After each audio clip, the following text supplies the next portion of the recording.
This is a special presentation from UFC Fight Pass. Step into our world at UFCFightPass.com. Ladies and gentlemen, this is the first semifinal bout of our middleweight tournament.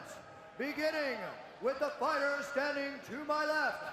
He is a two-time Olympic wrestling team member and a three-time national champion with a mixed martial arts record of 2-0. Standing 5 feet, 11 inches tall, and weighing in at 193 pounds. Fighting out of Huntington Beach, California with the Raw team, please welcome Dan Henderson. And his opponent, standing to my right, he is an 8-time Brazilian national jiu-jitsu champion with a mixed martial arts record of 3-0. Standing 6 feet, 1 inch tall, and weighing in at 198 pounds, he comes to us all the way from Rio de Janeiro, Brazil, and fighting out of Newport Beach, California, please welcome Alan Go!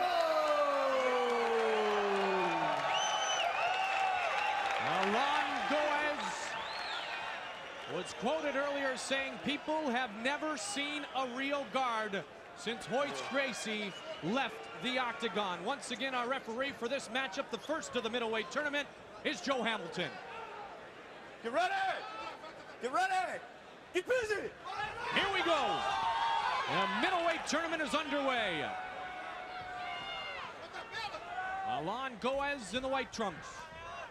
Look for that pawing kick by Goes just to off-balance Henderson. Nice round kick there towards Henderson's leg. Goes has a bit of a resemblance to Vitor Belfort. Smaller body, but a similar-looking guy when he's walking down the street or in the hotel before a matchup. Does he have a similar fighting style? We'll soon find out. Henderson, a very quiet individual. Alan Goes, always a smile on his face, it seems, when you talk with him. Different personalities, different styles and approach to fight, different sports backgrounds, wrestling and jiu-jitsu. Ooh, and that one got Henderson's attention. He came inside and didn't do anything, and he was ripe for a kick. Goes immediately after him. Goes really does like to kick. That's one of the things that is considered a strength, along with, of course, what he considers the best guard since Royce Gracie left the octagon. I know you personally were excited about this middleweight tournament tonight, partner.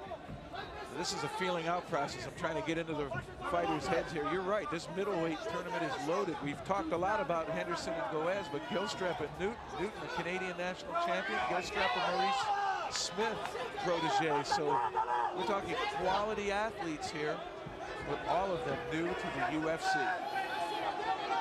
It's quite different to be good in a practice room. It's a whole nother story inside the octagon. They are on their feet. Oh, right hand by Goes. Big time. Right hand by Goes tagged Henderson, and he went down in a heap. And now looking for a submission. He's got it tight. Goes, great job of scrambling out of it. But the wrestler learning some submissions. And Henderson tried to go for the leg. The first strike has been delivered, though. And what a contradiction. It was Goes who landed the hard punch, and it was Henderson who had the chance at a submission lock. Shows the knowledge and how truly these people cross-train to prepare themselves to fight in the UFC. Let's go. Henderson wants nothing to do with Goes' guard, and he brings him back up. So this might stay on the feet unless Goes can either tag him again or find a way to take him down. Alan Goes and his wife Patricia have lived in the States for the past 4 years.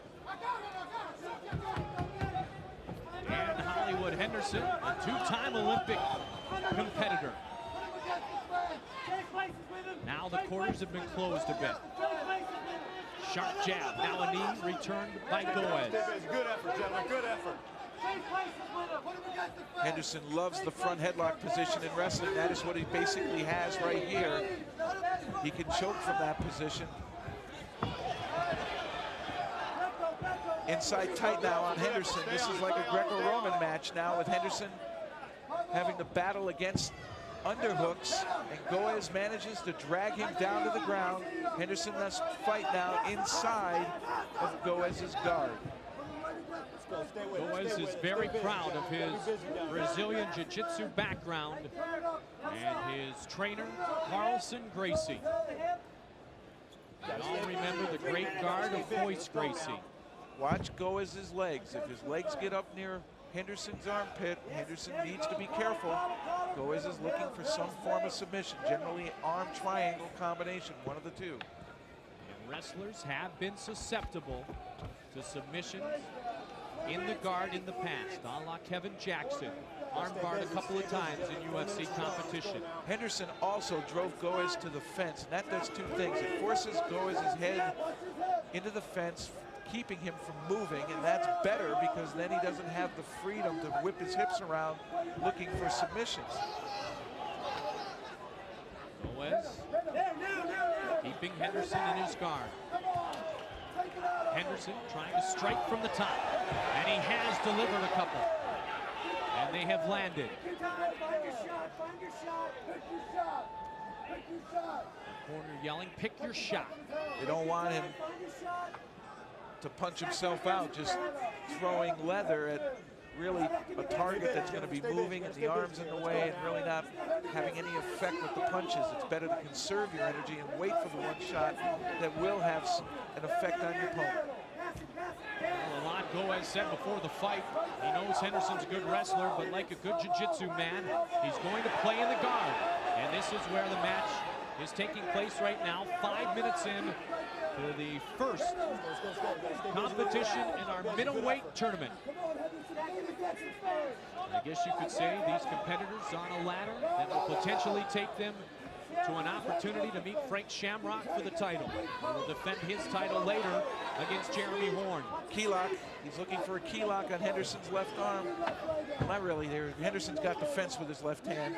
Henderson has the fence, so he's trying to keep Goes from crawling sideways, keep him in one spot.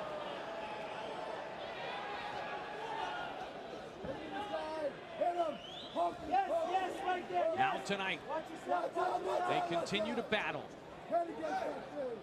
Goes again bringing the legs up, looking for an arm or a triangle, but Henderson bringing his elbows in, preventing him from really locking onto an arm. Let's go, keep active. Good fight here. Let's go. Chess match. The wrestler trying to find a way to strike. The jiu-jitsu artist looking for a way to find submission. I believe Henderson wants to try to turn Goes back into the fence. He doesn't want to bring him out into the center of the octagon, give him room to maneuver. Looking for side mount, he's going to let him go. Force it back on the feet. Blood coming from Goes' nose. Henderson back up top. Souls along Goes. 6.5 minutes in. I like what I see out of Henderson. He's not rushing it, taking his time, seems very focused and composed. 12-minute regulation period, 3-minute overtime in our middleweight tournament tonight. Another right hand lead by Goes. Henderson able to duck it, but it did hit the side of his head. Nice knee by Henderson. Henderson with good hand control. He's very, very comfortable. Clinch and has the overall great wrestling ability. He's having a little fun striking here. This is a smart strategy for the wrestler. He can control where the action takes place because of his takedown skills, and he's forcing Goes away from his strengths. And you see Goes wanting to come down. Henderson will back right away from that. Goes laughing at him, but this is part of fighting. That's the old Royce Gracie. That's correct. Royce, though, would actually go in and tie up, but then actually just fall, dragging the opponent into that guard. But the big thing about the cycle of the life cycle of the UFC really has been the evolution of the education of all martial arts to how effective submission is. So many now of the fighters now are prepared for the basic submissions from the guard. And it takes something like what Frank Shamrock was doing in terms of his quick catches early on, like Kevin Jackson. You really have to catch the athlete. You have to set it up and catch it. Now, Henderson said on cross-training, jiu-jitsu is fun. I now feel like I have a good submission defense. He hasn't had to use it too much. He was in Goez's guard for a number of minutes. Might help if Henderson has a little bit of a jab there to force the hands up and distract Goez, and then take in that big right hand. They have now reached 8.5 minutes. There's a chance there. He could have uppercutted.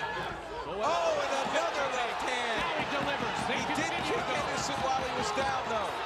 He kicked Henderson while he was down. Joe Hamilton quickly making sure that the fighters are safe. A kick delivered when Henderson was down. I'm not sure what's going on here. This is sending Henderson into his corner. Sending Goez to do the same. Come back over here. Stand by. Hang on, hang on. Stay here, stay here. Did you see something different? Now with Big John McCarthy. Did you see something different? The only thing I saw was Goez kicked Henderson to the face when he was down. You're not allowed to kick a down fighter. You can reverse your decisions. The only thing you can say is he kicked him when he was down. Okay. Also there. So if you kick when you're down. Listen. No kicking when he's down. You cannot kick when he's down. Well, certainly what he did is he's not allowed to keep Henderson down with an illegal tactic. He kicked him when you were down. So Hamilton's going to break it and say, I'm going to bring it back to the feet. You weren't allowed to kick him down. I believe that's what's going to happen.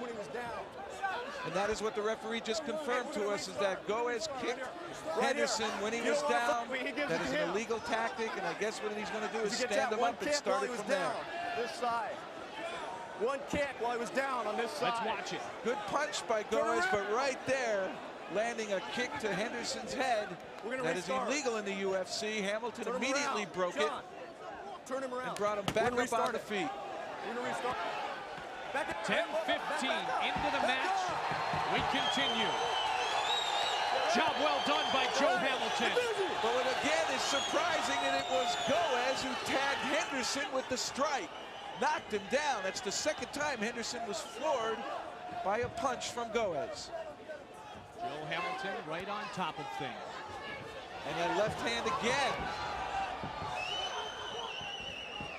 That could have changed the entire momentum of this fight. It seemed as though Henderson was in control. Now it seems as though Goez is becoming very aggressive. But again, Henderson comes in after him. 1 minute. Big punches. Now left in regulation. And this is looking more like a striking battle. Goez happy to demonstrate his skills from the hands. Henderson trying to close the gap. No biting, no eye gouging, no fish hooking, no headbutting. Since UFC 15, no hair pulling, no groin strikes, no small joint manipulation, no pressure point strikes, no elbows to the back of the head and neck, and yes, rule number 10, no kicking when a man is down. 2 points can be deducted if the judges feel that reaches their criteria. The 3 criteria for a judge's decision. Again, aggressiveness, striking, and grappling. Well, this is a war. Certainly, whoever moves on to the finals here has been truly pushed, truly tested. Their bodies are definitely going to be zapped of some energy. The horn sounds. That's the end of regulation. They're going to go to overtime now, and you have to wonder, Goez, he should feel confident on his feet. He's floored Henderson twice. Why not keep punching? It's interesting, and you mentioned it a couple of times in the regulation period, Jeff, that the fighters almost changed roles, which just, again, accentuates how cross-trained these mixed martial artists are who compete inside the octagon. What the UFC has revealed is that no single discipline his kick. As soon as he kicks, you should be hitting him in the fucking face with your right. He's open for a right at all times. What is developed is a hybrid style. Cross-training. Get him up against the fucking fence. 10 minutes overtime, baixa palma. Don't try to get him until you got him. When you got him, then knee him. Don't try to knee him before you got him. He's so fucking tired right now. Again, there was a stoppage. Just over 10 minutes into regulation. Hey, you're winning this fight, but you got to turn up the Goez floored Henderson and then followed it up with a kick to the head. That is illegal in the UFC. Hamilton immediately in there to break it up and bring him back up to the standing position. As we get set for the overtime, it should be noted that it was Dan Hollywood Henderson who was sparring with Randy Couture when Randy hurt his ribs. That's why Couture's not here. Henderson and Goes set for overtime. 3 minutes on the clock.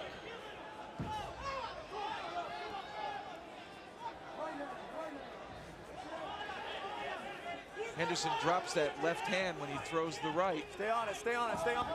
That is why Goes has been able to come over the top with his right hand. There too, he dropped his hands when he kicked. A wrestler and a jiu-jitsu man going toe-to-toe here in overtime. Delivering strikes, the love for the knockout. Henderson now rushing into Goes. Aggressiveness is a criteria, and as you said in our first match tonight, Jeff, leave that lasting impression with the judges. Certainly will help. Let's see if Big Henderson, right. nice right hand. But a left sneaks in from Goes. Toe-to-toe they are. A stumble by Hollywood Henderson. And those kicks hurt. That one certainly left a red mark on Henderson's left thigh. And another one. Oh, a big punch. Now, oh, a couple of good right uppercuts. Henderson continues to push forward towards Alon Goes. Goes with a leg arm combination. One in the guard. Henderson wasn't fighting.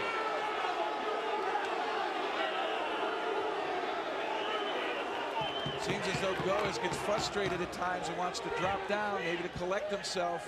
Henderson staying very disciplined when you consider that, to stay on his feet, because you know what? He knows how to wrestle. He's a two-time Olympian. He also respects the jiu-jitsu background. But the object, yes, that's exactly what he's doing, is respecting the background. The object of wrestling is to put your opponent on the back, not to jump on somebody who wants to stay there. Goes looks very fatigued here now, Jeff. Yes, he does. He does look tired, and we have an equipment problem. Goes' glove on the left hand is off. They're going to have to find a way to tape that on. And at this point, I would have to think that fatigue is affecting Goes right now more than Henderson. They're both tired, but it just seems as though Goes has chosen to try to go to the ground and pull Henderson in, even though he's not trying to take him down. He just wants the fight to go there because he's not comfortable on his feet. The clock has been stopped with approximately 1 minute remaining in the 3-minute overtime period. And remember, one of these two competitors will have to fight again. Not have to fight, but have the privilege to fight again for the middleweight tournament championship crown here from Mobile, Alabama. Henderson getting impatient. I certainly would. I don't understand what's going on over here, why they can't put the glove on. It seems it's on now, though. Henderson had started to build some momentum there. He started chasing Goes all over, and it seemed as though Goes was starting to crack a little bit, backing away and then immediately diving down onto his back to try to draw Henderson into his guard. But that certainly will help Goes there, that little break, chance to hear his coaches talking to him. Henderson seemed frustrated because he felt he started to get a little, oh boy, they got close there and they didn't throw punches. Under 40 seconds now remains. Goes, a proud champion, an 8-time Brazilian national jiu-jitsu champion. Less than 30 seconds, this is everything now. Who's gonna leave the last impression with the judges? The two-time Olympian, delivering strike after strike here in the overtime period. Continuing to show great aggressiveness. Goes, one in the guard. Again, Henderson says, bring it up. That may work against Goes in terms of aggression. As the final seconds kick off the clock. And let's hope that they start him again here before time runs out. Time has Time is concluded. out. That's it. Time is out. Time What a has fight. concluded. Alon Goes, not once, not twice, at least 3 times, wanted Dan Hollywood Henderson to work in his specialty, the guard. Henderson had to early in the matchup. He would not bite late, and he showed some wonderful striking ability and definitely dominated the overtime period. The only thing that happened on the ground was Henderson getting him down up against the fence and striking him effectively there, so you can say that he dominated the grappling. whoever dominated striking is going to be a little bit tougher because Goes did flatten Henderson twice with punches, but Henderson was able to land some of his own. If it comes down to aggressiveness, it seemed at the end of the fight, Dan Henderson was carrying the fight. For the official announcement, the judge's decision has been rendered. Into the octagon we go. Here's Bruce Buffer. Ladies and gentlemen, after one overtime, we have a unanimous decision by the judges for the winner, Mr. Dan Henderson. Let's have a big hand for a very game opponent, and Mr. Alan Goes. So Dan Hollywood Henderson will advance and fight again this evening in our middleweight tournament final. Dan Henderson getting it done at UFC 17 in round 1 of their, what they call a middleweight tournament. It was like 196 pounds. But did you know that Dan Henderson fought for multiple UFC championships? And he actually won one. Many people just remember the fights with Anderson Silva and Michael Bisping, where he did not net a middleweight crown. But on this night, he did. Who'd he fight for it? Well, another man standing in his way in the tournament finale, a future UFC champion at the time, was one Carlos Newton. And let's watch it. It's the tournament finale of Dan Henderson and Carlos Newton from UFC 17, right here in the marathon of Dan Henderson on UFC Fight Pass. Final seconds, and Henderson. Really slam. And the horn sounds. Don't worry about that. We're going to restart the it. veteran voice working his 7th UFC. About to give us the official introductions. Like to remind you on the tail of the tape, you've seen these numbers before. The ages haven't changed, nor has the weight. 6-pound advantage for Dan Hollywood Henderson. Now inside the octagon for the official introductions. Here's Bruce. I'm going to ask him if he's ready. Then I'm going to ask you, once you give me that announcement, I'm going to tell you, let's get it on. You got any questions about anything? Protect yourself at all times, all right? Good luck. The winner of the UFC 17 middleweight tournament. Beginning with the fighter standing to my left, winning his first bout by a unanimous decision from the judges. He is a 2-time Olympic wrestling team member and a 3-time national champion with a mixed martial arts record of 2-0. Standing 5 feet 11 inches tall, weighing 193 pounds, and fighting out of Huntington Beach with the Raw team. Please welcome back Dan Henderson. And the fighter, his opponent, standing to my right, with a win at 54 seconds in his first bout, he is the Canadian National Jiu-Jitsu Champion. He has a mixed martial arts record of 2-1, standing 5 feet 9 inches tall, weighing in at 187 pounds, and fighting out of Toronto, Canada. Welcome back, Carlos Newton.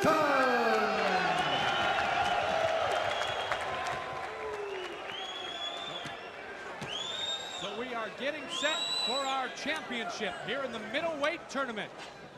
Dan Hollywood Henderson, a fighter with a wide array of skills, ready to take on Carlos Newton. To get us underway, inside the octagon we go to Big John McCarthy. All right, here we go for the middleweight tournament. Are you ready? Are you ready? Let's get it on! Here we go. Newton, very fresh, came out quickly in the semifinal matchup. Newton's looking sharp. He's really on his game tonight. I don't know if Dan's got the energy to take him out, but it's going to be tight. It does seem as though Newton has tremendous speed. Yeah. He's putting the pressure on him, too, and which is smart because he knows that Dan's been through a war. Oh my goodness, a nice big recovery. flip and a turn. Beautiful, beautiful. He's got position. Good work, Joe. Well, that almost reminded me of you with Zinoviev there. He had an opportunity to really pound Newton down with the slam, but it seemed as though there was too much rotation. He couldn't get it to impact as well as he could have. Yeah, they both turned with it. They were smart. They took the power out of the slam. But it's getting dangerous here. Carlos is going to get into his game, and I hope Dan doesn't get too aggressive with him. Well, it'll be interesting to see now truly how good Henderson is at defending against submission. It seems as though Carlos Newton is very well versed in his ability to move those legs up and use an armbar triangle combination to go ahead and be able to take out his opponent. Yeah, he's very patient too, Jeff. He's going to wait him out. And, I think with Dan's failing energy, he's going to catch him with one of these. He's got the leg up, going for the leg, going for the armbar. Don't worry about it. Keep going. I can't stop it. Let's go. Henderson's getting in some nice shots. Oh, he's trying to come around. He's got that leg stepped over there, and that's keeping Henderson. Yeah, he's trying to sweep him. Right, he's trying to, as we call it, scooting out to the side. Henderson, though, lands another right hand. Work through it. We got to Henderson's work playing through a good it. game. Keep He's going. nice and low. He's nice and square. He's going to be hard to turn over. And unless Carlos can turn from the bottom, he ain't going to get him. He's turning right now, though. See him getting sideways? He's going to reach up for that arm. That's something that I've seen quite often from the Lions, Dan, going into that half backwards roll and waiting for the top man to either spin to one side or the other, and then immediately sees an arm, look for armbar. Yeah, you got to change your leverage. You got to get that arm in between your legs. Carlos is slick. He's going to get him, I think. He's got a good base here, and he's really weeding him into the program. Well, Henderson uses a ground and pound tactic. He used it well against Goes. The brief time they were on the ground, he dominated. He's got good striking from the ground, too. That's real important. A lot of wrestlers lack that, but Dan's got it. He's really going to punish him here if he stays in this position. Henderson also someone that's always been in shape in wrestling. Good. Stop right there. Get in your corner. In your corner. Get in your corner. I'm not sure what's going on here. Wow, that was a tough call. They pulled him up. I'm not sure why. There's some, I think it's a equipment problem with Newton. Something's wrong with Newton. It's a tough break for Dan. Getting out of that position like that, he doesn't have much energy to get him back down. Put that mouthpiece in. Let's go. That's it. Let's go. In there. Turn around. There's something with a glove. Turn around. Mouthpiece is back in. Henderson now is being talked to by John McCarthy. They're going to start it again. Are you ready? Let's get it on. Come on.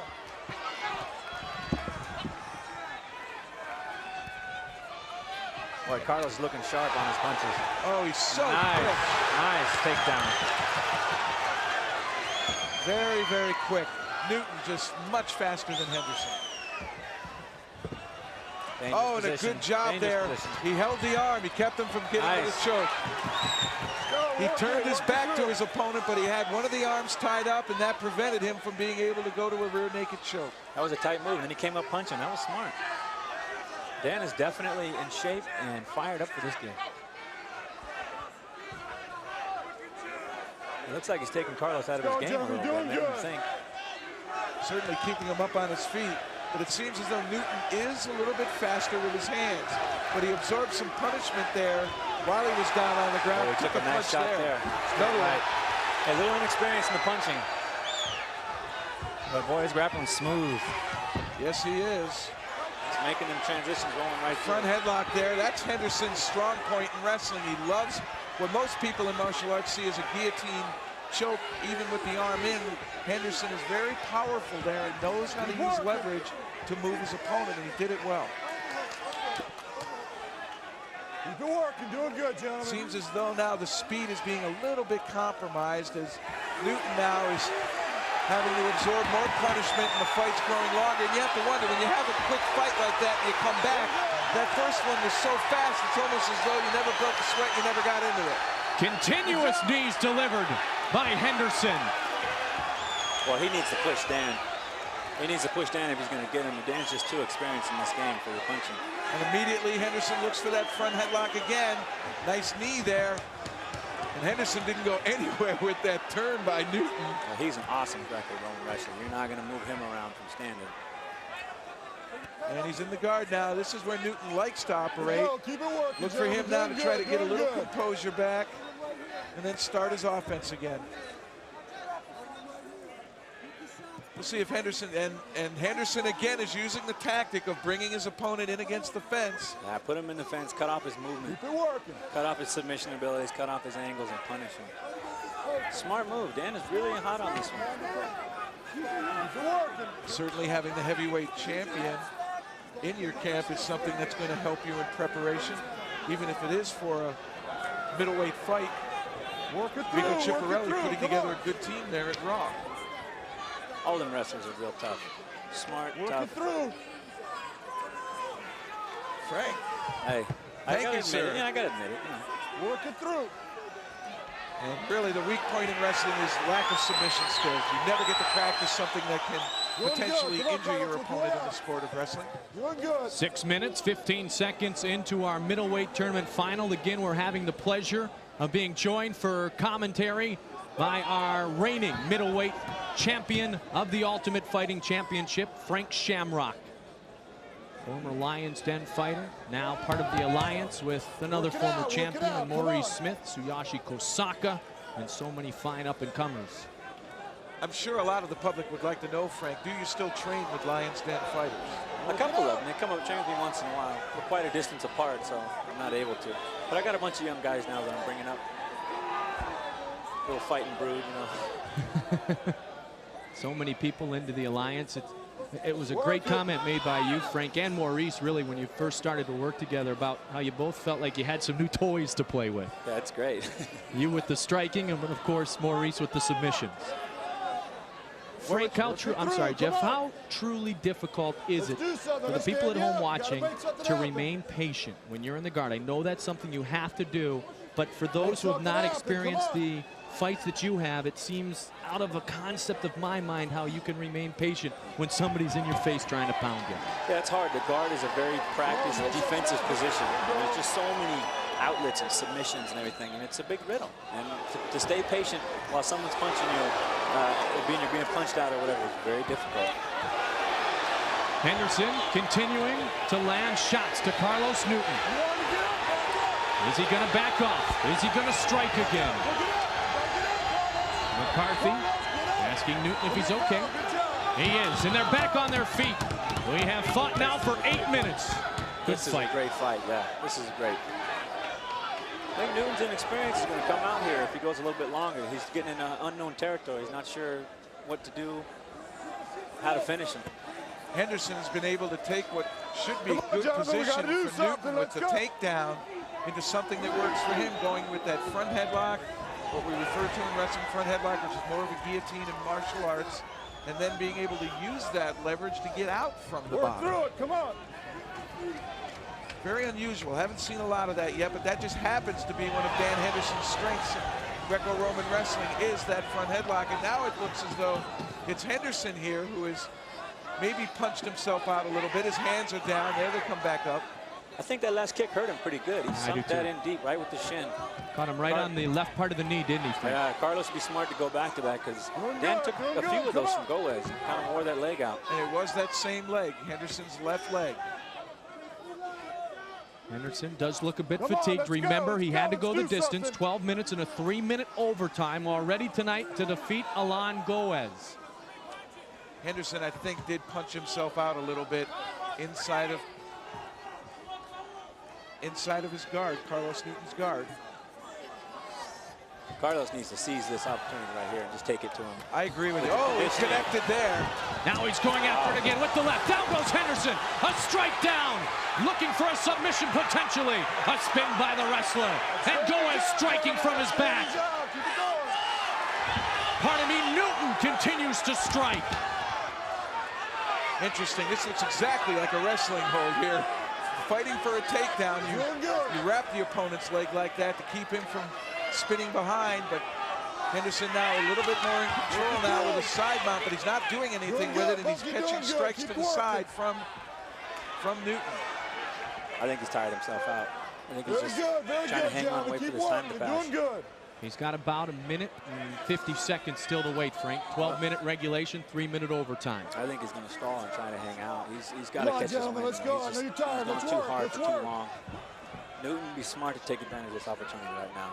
And Henderson, right? Henderson had that very long first fight against Alan Goez, and perhaps that is going to be the decisive factor in this fight. Henderson just not having the energy because Carlos Newton fought 20-second fight there, something you're used to doing there, Frank.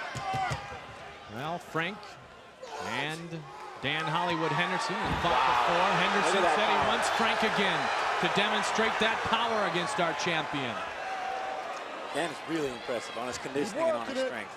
just phenomenal. Keep working, doing good, doing good. Come on, guys. Anaerobic bursts is a part of the sport of wrestling, so certainly he can pick them up and drop them like that, but you wonder now how long a recovery from that will it take what it took out of for Henderson to really feel good again, to be able to do that technique again. And I don't think that hurt Newton very much at all. I think he landed flat, that distributes the energy, and it's not going to bother him too much. 45 seconds now left in regulation time as we anticipate an overtime. You get 60 seconds in between regulation and overtime. Does that seem like the shortest 60 seconds of your life? It does too, but it is much needed. If you go that long, 60 seconds is wonderful. 10 seconds is wonderful, 60 seconds. And it really gives you a chance to get your mind straight, get a new game plan, get back in there, get some fire in there. Oh, and another strike by Henderson. Remember the criteria. We've mentioned it earlier tonight. Aggressiveness, striking, and grappling. If indeed this does come down to a rendered decision by our 3 judges, Michael Di Pasquale, Tony Molyneux, and Judo Gene LaBelle. You all have great UFC experience. There's the horn. 12 minutes coming to an end here in our middleweight tournament final. Back to your corner, you got 1 minute. Frank, what do you do in this 1 minute? What do you do? Rest. Well, that's simple, yeah. Water.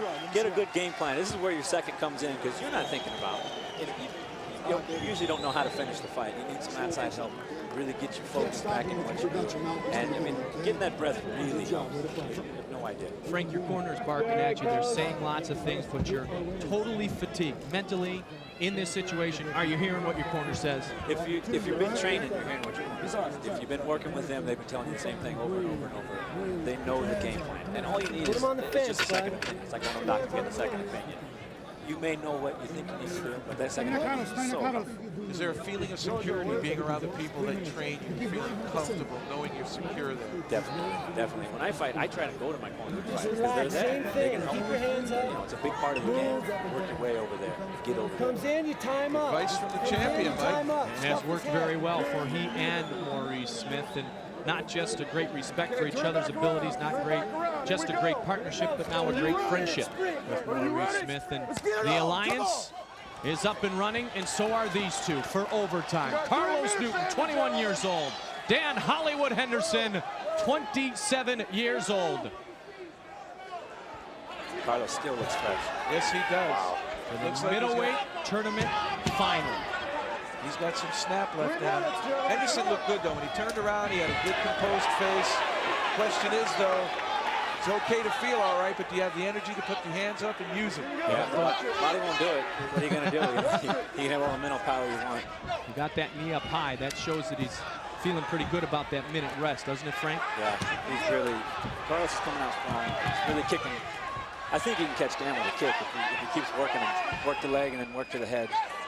He's throwing heavy leather. He's throwing power punches. He's setting it up with the first one and then throwing the heavy one second. Hands on the waist just momentarily. Quick breath. There's another big kick. Delivering a right. Kind of skimmed off the head. And now back with the left. He's really flinging him. He's putting it out there. Henderson should attack him right now while he's trying to regain it. That much energy being expended is certainly going to take a little bit out of you, and you need to regain your composure. And it seemed as though Carlos Newton there, hands down, breathing heavy. That was the time for Henderson to strike. Come on, gentlemen, let's go. Carlos Newton with good kicks. A jiu-jitsu man delivers the big right. Now he's going for the knockout. He needs to get moving. Going after Henderson. Delivering another shot. Now he falls down on a counter. They continue to strike. And it's really hurt. He got that one. That one hit him good. And now Henderson brings it down to the ground. A little inexperience there on Newton. He should have pressed him and waited, took that shot. You know, he rushed in, got excited. More like Smith with Coleman. Never let him get too close so that he could take you down, but take the strikes when you can. Nice arm bar. Right there. Straight out. Got a lot of power on it. Key lock here. Dan needs to strike and pull his way out of this. Sweat might have been a big factor in that too. No power either. A lot of technique, but no power. I'll tell you what, Frank. Great fight. Crowd showing their appreciation here. The one thing the judges look at is how the fight finished. And Newton has dominated the overtime.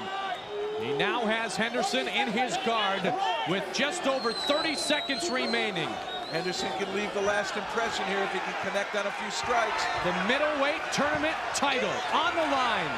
And a potential future matchup with Frank Shamrock, who in a later show will fight Jeremy Horn, defending his title for the second time.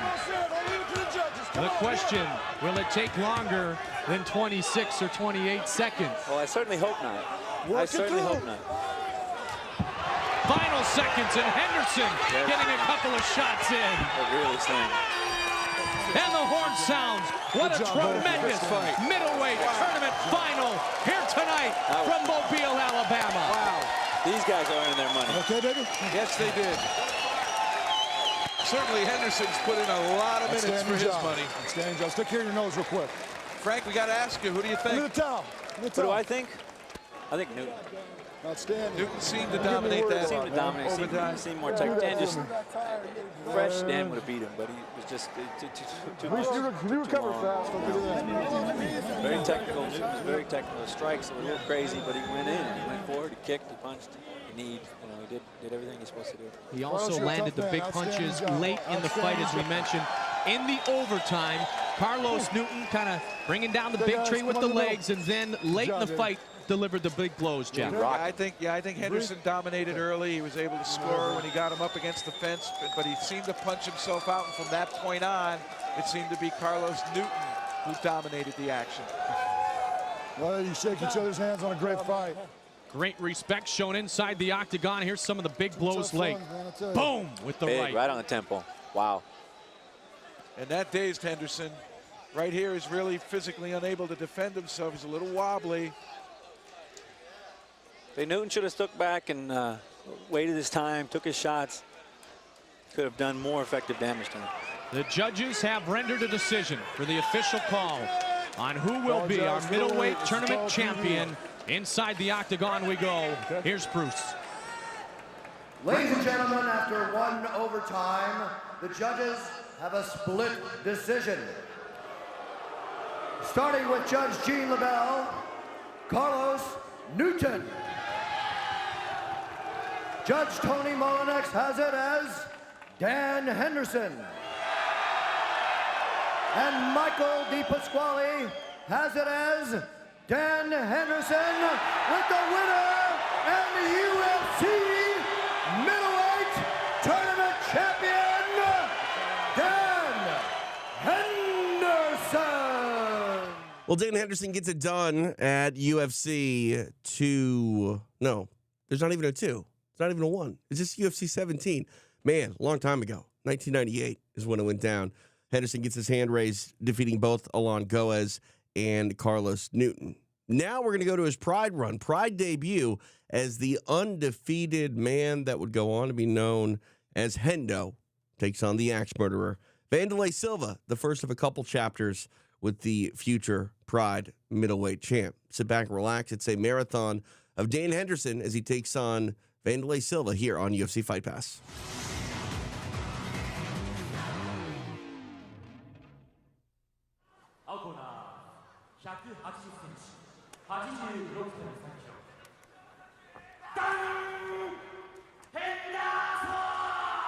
Okay, Dan Henderson, undefeated in mixed martial arts. Okay,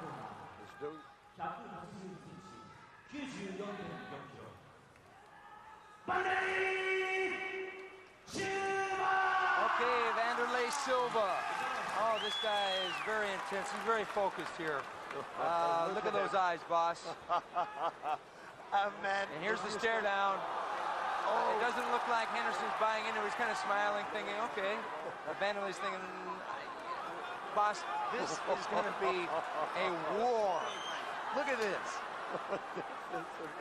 I've been waiting for this fight for a while. Dan Henderson, undefeated, one of the best in the sport. Wanderlei, also one of the best. Both men wanting to make their mark in their division, moving up into the top 2 or 3. Here we go. Silva versus Henderson. Wanderlei moving around, really agile, very agile. Being low, keeping low, think for the takedown defense. Oh! Beautiful right hand by Wanderlei Silva, dropping Dan Henderson down on his back. Dan trying to go for guard, getting an open guard there. Got the right leg cross-legged across Wanderlei's stomach. Wanderlei grab the foot, pass the guard, literally. Oh, he cannot anymore. Looks like Dan's working for a sweep. He's got a half butterfly guard there. Vanderlei going to keep close, work his time, grind away with punches. It was a nice combination by Vanderlei Silva to put Dan Henderson down. Dan tried to keep his distance, but Vanderlei shot right in and threw that right hand, and down Dan went. And again, he shouldn't have gone down, you know. Stand up, wait, because it was not a real knockdown. And then go back on the feet again, because he's going to rule on his feet. Yeah, I think Vanderlei should have stood back up, because this is more where Dan Henderson wants to keep the fight. Yeah, but if he keeps it like this, referee's going to stop. I mean, he put the hooks on. There's nothing going to happen. Referee's going to put this fight up within 2 minutes if he's going to continue like this. Well, Henderson said that Vanderlei is tough on his feet. Obviously, we saw that earlier. But he did say that his Vanderlei Silva's ground game was questionable, that he had never submitted anyone. Yeah, because he's never going for it. He just tries to knock out people, but I can tell you, this guy knows the ground game too. If you give him a chance, he's going to grab it. Well, if they do stand back up, Dan did say that if they get into a clinch, he's not worried about the knees, but I hope those aren't famous last words. I hope so too for him. Because Vanderlei does have some really wicked knees standing up. So Dan's going up high, might be going for an armbar. Looks like, yeah. Vanderlei grinding up, and Vanderlei backing up. Good hard kick there by Vanderlei. Another shot. Vanderlei's wound up. He said he gained 4 kilos for this fight. Came in at about 207. He always looks very strong. He hits the calves, and it's going to hurt too. It's like a low kick on the lower leg on the calf. Listen, if you block that muscle, it's going to be difficult to go for a takedown for Dan, which is his specialty. You know, Dan is in a bad position here because Vanderlei is landing that kick hard on the thigh and the calf, and if he takes too many more of those kicks, when he does stand up, it'll take away his shoot. That's it, man. And you know, also because he's laying on his back, his muscles are not tense. They're loose. They're relaxed. You see his calves are moving, so it hurts way more than it would when he would have stand on his feet. Vanderlei looks pretty happy with his position. It looks like he's laughing. Is he smiling? Yeah, he's pretty much enjoying himself. Had pretty much a go of it so far against Dan Henderson, who's on his back. But don't rule Dan out. Dan has been in the ring and beaten such fighters as Gilbert Ivel, Renato Babalu, Carlos Newton, and Alan Goes. So he's used to being in with top competition. Oh yes, and he's got a good stamina. He's well-rounded. His boxing actually is also not bad. You know, he studied on boxing, so his striking is getting better, and his ground game too. You know, you saw he's going right to the guard. He's submissions, but this way, Vanderlei is going to try to keep it like that. And at the moment that Henderson wants to stand up, he's going to kick him in the head or something like that. Yeah, and I think Dan knows this. He's not standing back and say, hey, let's get up. No. Hoping he's going to do it by himself. Okay, now this is in a way to Henderson's advantage, but then it's not going to be to his advantage because Vanderlei is dangerous right here, and Henderson knows that. Henderson's got to maybe get a shot and get it. Oh, nice right hand attempt by Henderson, getting into a body lock. Now let's see if he can neutralize the knee attack of Silva. Body lock position favors Henderson. Vanderlei winging away, catching. Is he bleeding from his ear? No. Vanderlei's bleeding. Yeah. Was that from a punch? Oh, right hand by Henderson. Good right hand. Vanderlei is hurt. Henderson chopping away. A good right hand. Henderson on top. Henderson turning the action around. Blasting away. Dan Henderson on top. He is doing a great job. Just when I said that he trained for his skills, for his boxing skills, he rocks him with a hand. I think Dan should calm down, take his move, try and pass the guard, get into the side now. Yeah, there's no submission from this side, so I wouldn't go for submission. Good right hands by Henderson standing. Putting Vanderlei down. Okay, but this is okay because they're going to check him and then they're going to restart in the same position again. Yeah, they'll check him.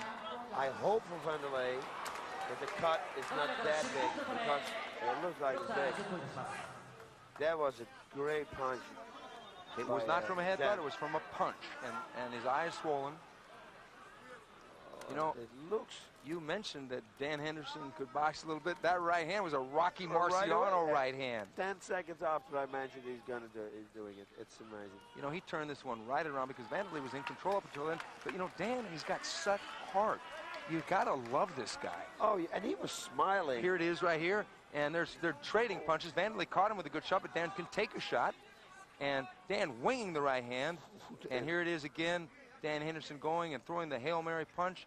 And Vanderlei, and there's a right hand there, and Dan just loading up with that right hand, doubling up, tripling up, and down they go. Henderson on top, pounding away. Very well rounded. You see also, also Couture, you know, boxing, wrestling.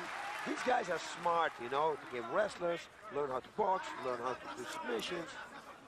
Okay. This is the deal. This is the way to train. Oh, yeah, here we are, back on the bottom. Vanderlei with the guard.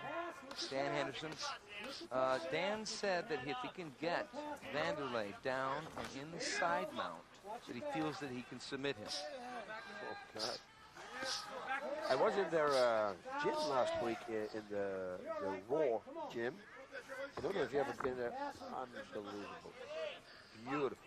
Come on, you gotta sit up so you can hit him. You got him where you want him. Sit up.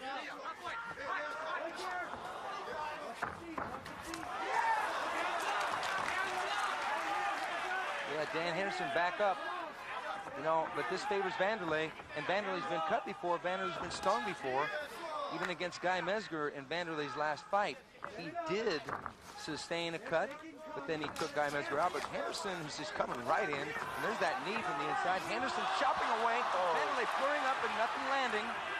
Now he's going for the knees. Now Henderson not allowed. The knees are not allowed.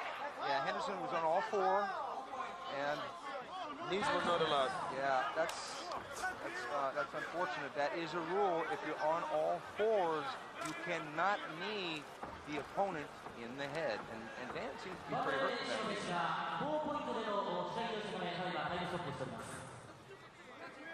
Oh, God. Well, was able to recover. Here they go. And there's a knee attempt by Vanderlei, partially sliding off Dan Henderson. They're trading bombs here. Right hand lands by Vanderlei. Vanderlei slugging away, shooting for the takedown. Henderson goes down. Henderson getting ready to block. Henderson on all fours, and Vanderlei kneeing him, not once. No, but he didn't hit. It didn't look like a hit, actually.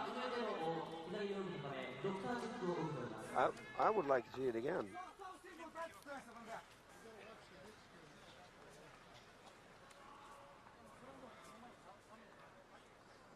Looks like he's pretty clear-eyed, and looks like we're going to have a resumption of the match. Thank God, thank God, thank God. Been a great fight so far. Vanderlei's ready to roll. They shake hands, and let's hope it is a nice, clean match from here on out. You know that Dan's going to want to take this to the ground. Although he was good slugging with Vanderlei. Oh, yeah, he did a good job. But he doesn't want to catch a knee to the chin when they slug. Vanderlei's ready to go. Vanderlei coming in. Right hand by Vanderlei Silva. Dan shooting in. Good defense there by Vanderlei Silva to the takedown. Vanderlei sprawling back. Don't do it again. He didn't do it again. And Dan trying to pull guard. Dan inside. Oops. Dan's got the guard now. But Vanderlei pounding down right through the guard. Vanderlei trying to kick him in the head. Missing. Okay, Dan Henderson down on his back. And there it is again. He's ready for it. And he's enjoying it. This is a fighter who's enjoying it. What a kick. He falls into the guard. Now, why would he do a thing like that? This is definitely to Henderson's advantage. Henderson should try and reverse, but Vanderlei's keeping his base up high. Might be tough. Don't know that Henderson has got a lot of submissions from his back. Henderson could do, maybe not a nice thing to do, but he could start pushing the eye and open it up with his gloves. And that's why you don't want to go to the ground, because if he's going to realize that he can do that, it's going to be bad for Vanderlei, because the cut is big. But Vanderlei on top, Vanderlei in control. Dan staying close, loose guard. Vanderlei pounding away from the guard, landing that right hand once again. there's one thing about Dan Henderson, he can take a punch. Oh, yeah. We've seen it before. He can give it to. That's right. He gave a couple to Vanderlei. I mean, look at Vanderlei's eye. And he got Vanderlei rocked. At a certain point, Vanderlei was hurt. Vanderlei getting up high again, getting punching room. Dan doesn't want this. He wants him close. Little hammer fist down by Vanderlei. Vanderlei chopping away with the left hand now. He's going for the armbar. See, Vanderlei is good, man. He's got a good defense for the armbar. Yeah, submissions, everything. And now he's smiling again.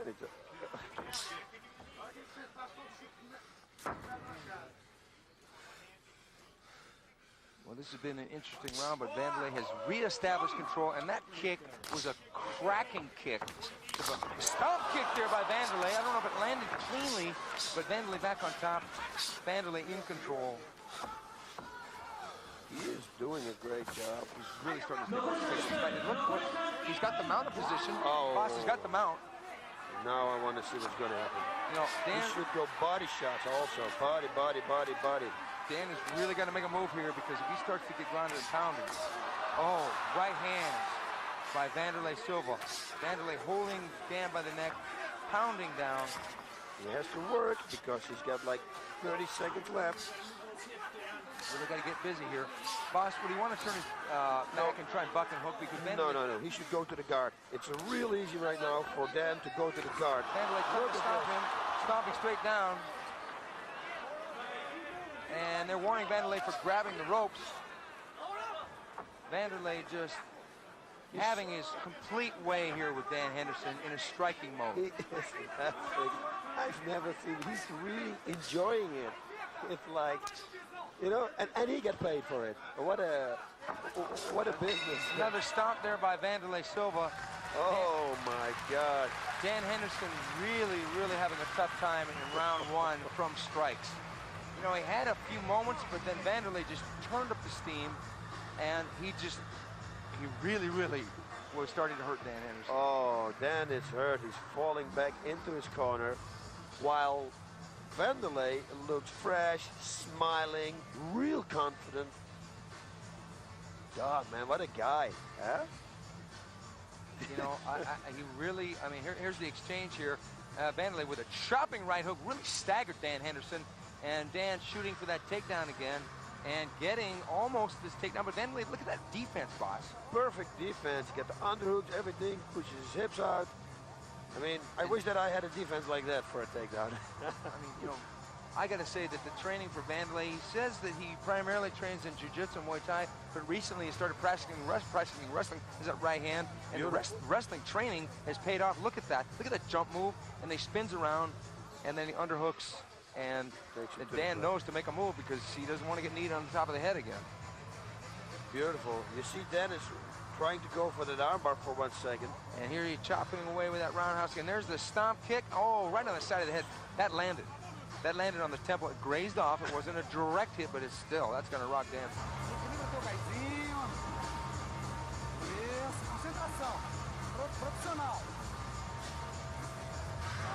Second down. So he's been in with tough guys, the top fighters in the division. Here we go, round two. What can happen, boss? Oh, God, everything can happen, because in the beginning I thought Vanderlei was dominating, then suddenly Dan came back, and then Vanderlei again, so we don't know what's going to happen. Dan has got to get Vanderlei down and get on top. That's clear and simple what his game plan is. Vanderlei is really winning from standing and winning from the top position on the ground. Dan's got to get on top and get on the ground. Oh. Right hand by Henderson. Oh. Vanderlei comes charging in. That right hand landed. He ate a few punches there again. Vanderlei chopping with the up knee to the side. And Dan with the double overhooks. Probably going to try a spin takedown here. Vanderlei holding onto the ropes. Using his head as control. Beautiful. Vanderlei getting some position. Uppercut by Henderson. Nice knee by Dan Henderson. And Henderson chopping with the uppercuts. Slugging it out. Dan Henderson giving as good as he gets. shooting for the takedown. Vanderlei Beautiful sprawl. sprawl. Beautiful. And he's smiling again. Look at this Vanderlei. Dan pulling into guard position. Vanderlei initiating guard, but and like you say, boss, I mean, to me, I would have backed up, maybe That's stand it. up. Or start kicking his legs again like he did before, because it's going to hurt. This right in the guard, you cannot do a lot of damage. You know, it's difficult to knock somebody out. You see a few people doing it, but it's difficult. Well, yeah, it's possible. Vanderlei does have the firepower, but I don't know if he's going to be able to knock Dan Henderson out. Yep. Somebody else maybe, because we've seen people like Gary Goodridge knock people out from the guard, and we've also seen people like Igor Bovchancha do enough damage to stop people from the guard. So it is possible for a striker of the caliber of Vanderlei to do it. But then again, Dan Henderson got that chin. He's never been really stopped. He's undefeated. Plus, he's got the good defense. He's working good on the ground. You see, he worked. Yeah, it's strange. Vanderlei never should have done this. He might be trying a different game plan because maybe he's got something up his sleeve that we don't know. He's chopping away. He's not wearing a shirt. That is a joke. You got nothing on the sleeve. Anyway, got it, boss. Man, that was good, man. What's that about? There he stands again. Yeah, Vanderlei back up, kicking away a la Sakuraba style. Kick at him, Dan. I don't know. Of course they did it in Brazil too, eh? I mean, but this is a typical Sakuraba position, eh? Look where Vanderlei is in right now. Yes, it is. Sakuraba's been in this position many times. Sakuraba does have the patented jump from this position. And there's the axe kick. And Dan counters with an up kick and neutralizes the axe kick. Good move by Henderson defensively. But it doesn't really hurt Vanderlei. Vanderlei continuing to pile up points, and they're going to have a restart. Look, he's sticking his tongue out like he wants to go again. Okay, Vanderlei coming at him. I can't believe him. Oh, right hand by Vanderlei hurt Dan Henderson. Dan driving for a single. Got the leg, but Vanderlei stepping back. Vanderlei almost kicking him in the head there. I tell you, it's going to be very difficult for Dan to take him down because these takedown tries every time, you know, they take a lot of power. And the more you do it, the less you're going to do it in the future. Okay, up again. Now, I don't believe that he can take him down. No. He's tired. The only thing he can hope for is a body lock and just slip him from side to side and trip him down or something. He can't take him with a straight-on single or double leg. Vanderlei tries with a kick. Dan falling back into guard. Dan seems to be running out of options here to deal with Vanderlei's aggression. Determination. He wants to win this fight, whatever happens. And you can tell it by the way he's fighting. Yeah, you know, Henderson's got as much heart as anybody in the business. Oh, yes. But right now it's going to take a little bit more than that to deal with all the punches, kicks, knees, the sprawls of Vanderlei.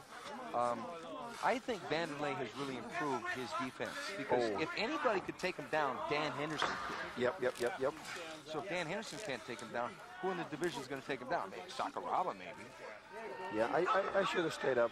This is way better for Vanderlei to just stand up and get out of that situation. Because now, Dan can rest, you know.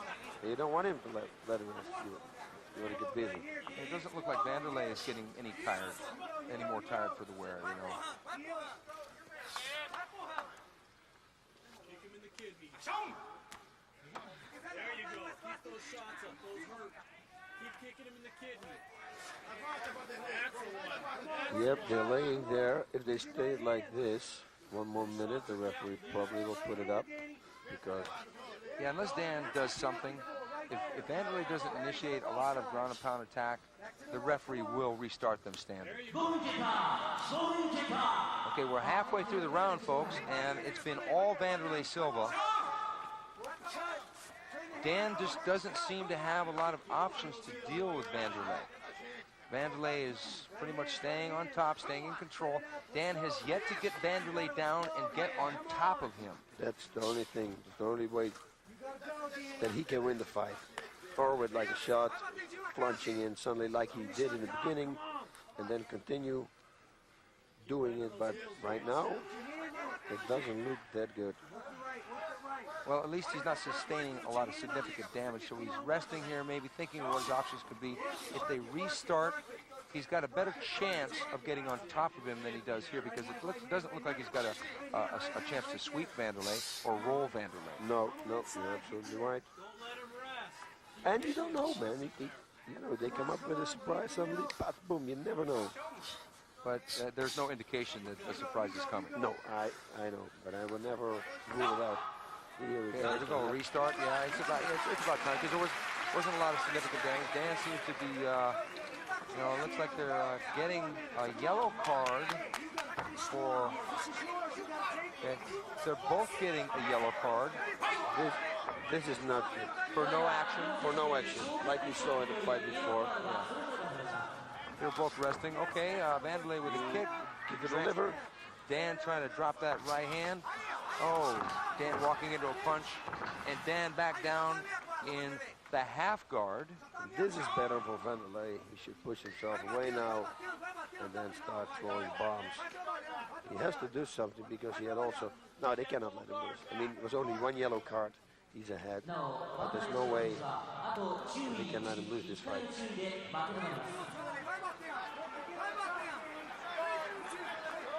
Yeah, Vanderlei is grinding away, not doing a lot of significant damage. He has to get out, he has to get up, otherwise they're going to get another yellow card. This is not going to do a lot of damage. Yeah. Put your forearm on his jaw, cross-face him, push yourself out, and then go for real strikes. Okay, 3 minutes left. Do you think it's possible that he can get into mount again? Oh yeah, that's real possible. Why shouldn't he? If Vanderlei mounts Dan Henderson, it could be real close to the end. Yeah. Because Dan may, you know, I can't say Dan will be running out of gas, because Dan is probably one of the most well-conditioned athletes in the sport. Now, Vanderlei's trying to slide that left leg out. Dan's holding on to it for dear life. And Vanderlei's got them out of position. Oh. Not good for Dan Henderson. No, not good. Now, push himself out. If he can sit up, he's going to land a couple shots, the referee may want to think about stopping the fight. Although Dan is good rolling his head, he can only roll his head so many times to avoid punches if Vanderlei really gets busy. Vanderlei scooting back, maybe he's gonna, they're getting close to the ropes. Vanderlei wants to get upright so he can land more significant shots. Sure, he can control the match from here. He's taking his time, little chopping shots. He should sit up. He should sit up like he did at the end of the first round and go for it. Dan's holding him close. He's holding him tight. Yeah, but there's no way if you cross-face him that he can hold that grip if you push him away. He's content to grind away. Because this way, God knows the referee's going to stop it. You don't know. Yeah, Vanderlei has got a huge chance for maybe even a finish with a ground and pound if he can cross it. And the referee is going to probably restart the fighters in the same position, pointing toward the center of the ring, because they're getting a little too close to the ropes. They don't want them to slide out of the ring. And Dan's got to get busy here.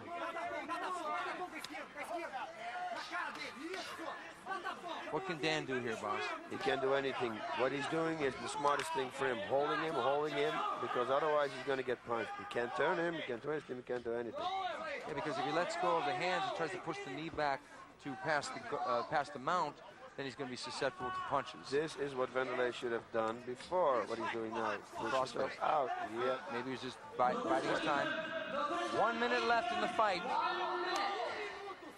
1 minute. Why wouldn't he push himself out and go? You know, Dan Henderson needs a near miracle to win this fight. Oh yeah. And he's got to submit him or knock him out, and it doesn't look like it's going to happen now with like 30 seconds left. It's been all Silva here, folks. If there was any debate on what this contest was going to be, it's been solved with this first 2 rounds. Silva in complete and total control. 30 seconds left. Vanderlei grinding away. Now he got the knee on the chest. Is he going to go for an armbar now? No, he's going to go for the knee right, I think, and go for some real strike. Fight Yeah, we have to understand also, Vanderlei knows he won the fight. So why take any risk of escaping? It's only 30 seconds left. No, let's finish like this. I won the fight. Collect the money. Be happy. Okay, there it is. Now that was a serious pounding that Dan Henderson took. Vanderlei really has, nobody ever questions Vanderlei's tenacity, Vanderlei's aggression, Vanderlei's potential to do damage with strikes, but he really cemented that because Dan Henderson is very highly regarded in the middleweight division. Oh, this victory just elevates Vanderlei even higher in the rankings. He did a real good job, constantly. Oh, right hand by Vanderlei, left hand by Vanderlei. Dan trying everything he can to, hang in there with the punching with Vanderlei, but Vanderlei just all over him, just dealing out such damage. And here we are with the decision. Okay,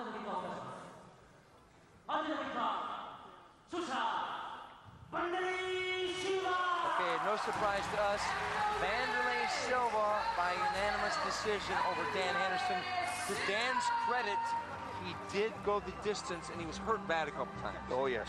No. A lot of respect for him, too. So why show a Vanderlei Silva win on a Dan Henderson marathon? Well, it was the first loss of Dan Henderson's career, and it's the first chapter of at least two we got coming up for you later today. We'll get to it before our marathon is over. Hey, everybody, I'm TJ DeSantis. Thanks for joining us here live on UFC Fight Pass as we are rolling through a career marathon of one Dan Henderson. All right, time to see the H-bomb in Pride right now as Dan takes on Renzo Gracie. Our marathon continues live on UFC Fight Pass. There's always a bit of a rivalry, boss, when you've got an American wrestler in the ring with a Brazilian jiu-jitsu guy. Yeah. I know what you're talking about. And there is Dan Henderson. He's from Huntington Beach, California. 5'11", right around 190 pounds.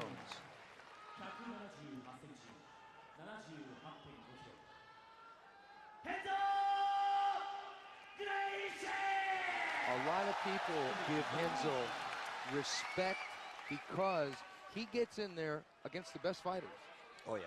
And he doesn't turn anybody down. He's there to fight, and he wants to show everybody that he just wants to fight. Look at the weight difference now. Yeah, I believe it's got to be at least 10 pounds. 20 pounds. He's fought Kazushi Sakuraba, he lost. He fought Tsuyoshi Tamura in rings. He lost that fight. But he's won his share, too. And here he is. He's going to go to get back in the winner's circle, coming off 2 straight losses. Dan Henderson coming off a loss to Vanderlei Silva in the last Pride. It was a decision. Low kick there by Henderson throwing that right hand. Look at that sprawl. Beautiful sprawl. I think it's going to be a problem for Renzo to take Henderson down because he's a phenomenal wrestler. But you can just see in the body language that Renzo, oh, good right hand by Renzo. Renzo likes the fight. Left hand. Renzo's boxing here. Enzo's shooting on Dan again. Enzo does, we got the new rules now.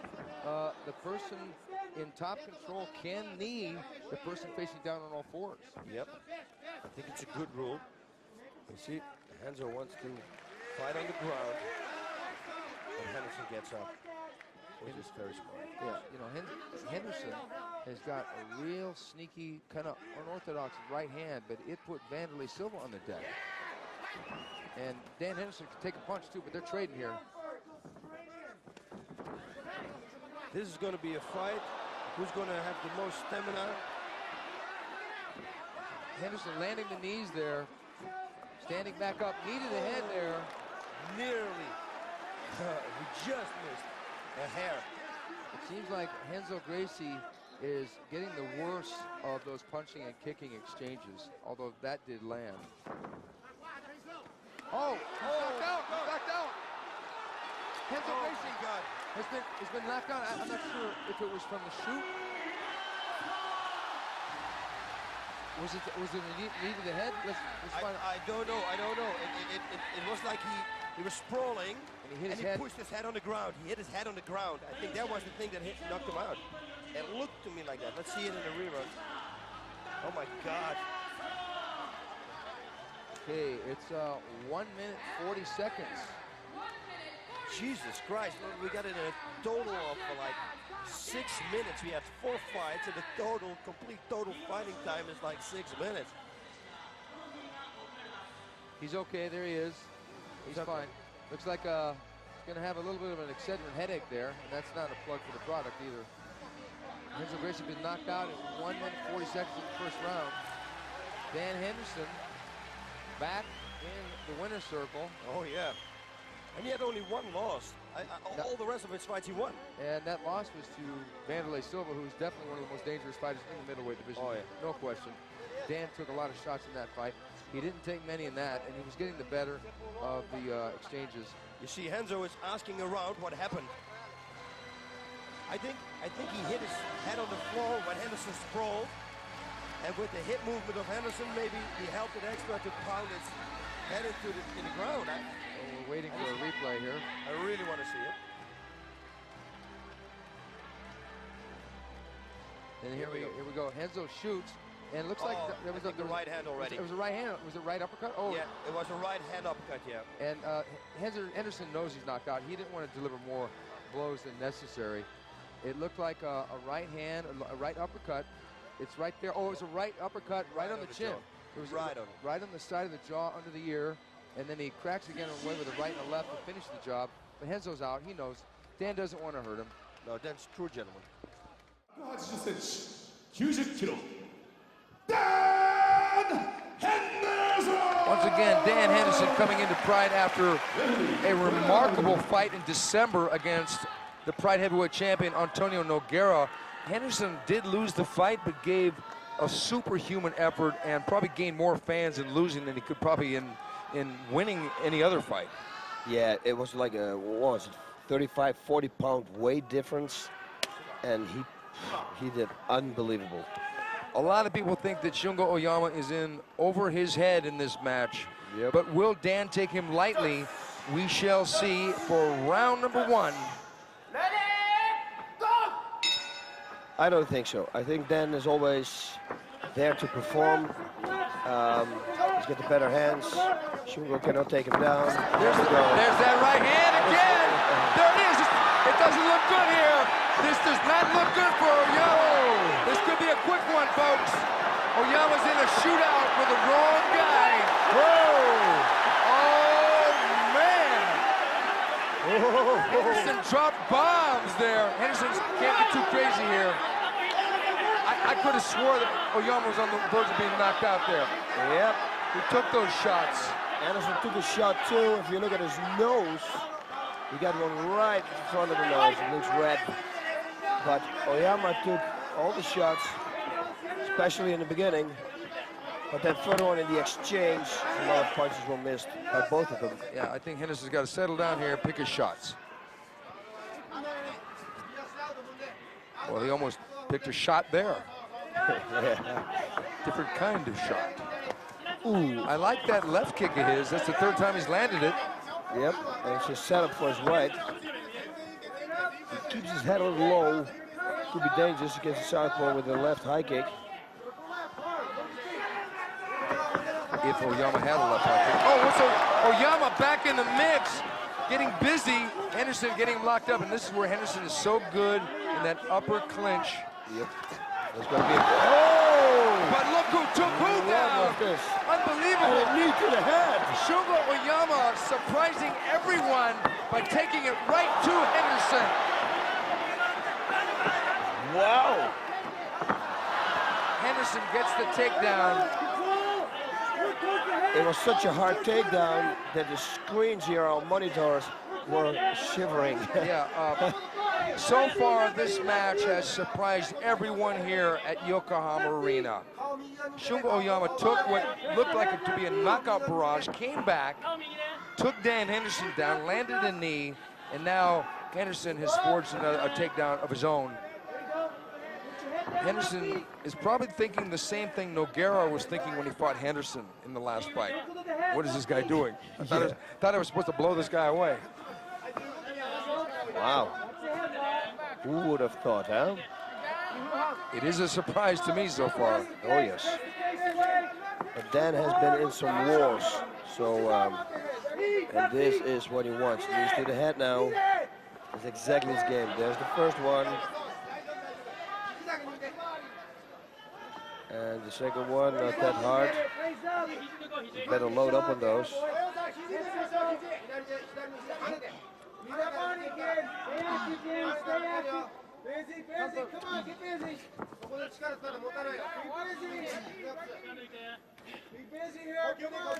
Yeah, Dan's got to move here. He's got to. Yeah, because they're going to have a restart otherwise. Yep. But Shungo was the one that moved, and Dan dropped the bomb, and Dan jumped right on him. But Shungo really getting out of the way. Really getting. Oh, right hand. And a takedown. The fight is almost over, boss. It's almost over.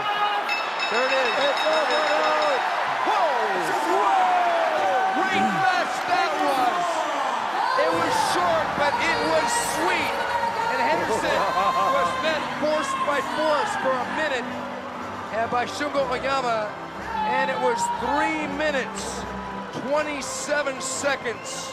3:27. That's all it took for one Dan Henderson to get rid of Shungo Oyama in devastating fashion at Pride 25. The first ever Pride pay-per-view I bought. Man, what a time. All right, another quick fight coming up next on our marathon of Dan Henderson. Time to see him make short work of a former UFC champion. It's Murilo Bustamante, and we'll talk more about Murilo a little bit later on in the program.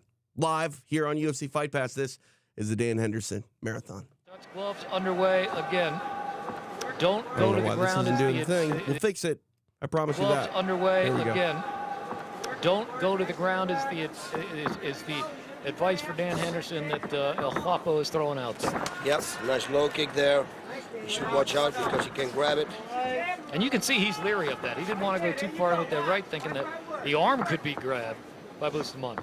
Bustamante looks real comfortable here. Ooh, Tempted nice knee, attack. no sir. Yeah, this is fresh in the fight. Everything, all the reflexes are full on now. Look at that. And again, because this is a reserve match, we have the same 10-minute first round, 5-minute second round format, no third round in this one. This, I have to say, Murilo looks really good here. Oh, good knee of Dan Henderson as he was sprawling, as to not be taken down, and now he's just landing combinations, and that is it. Whoa. That is it. Murilo now not wanting to shake hands. He thinks the fight is still going. He's out on his feet. Murilo Bustamante thinks that this fight is still going. He is cut severely above the right eye. 53 seconds, a KO in the first round. And again, above his left eye. Above his left eye is Murilo cut.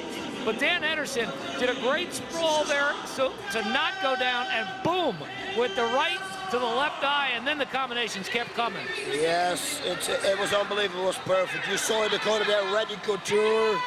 Randy high-fiving. Here we go, the replay. Let's watch.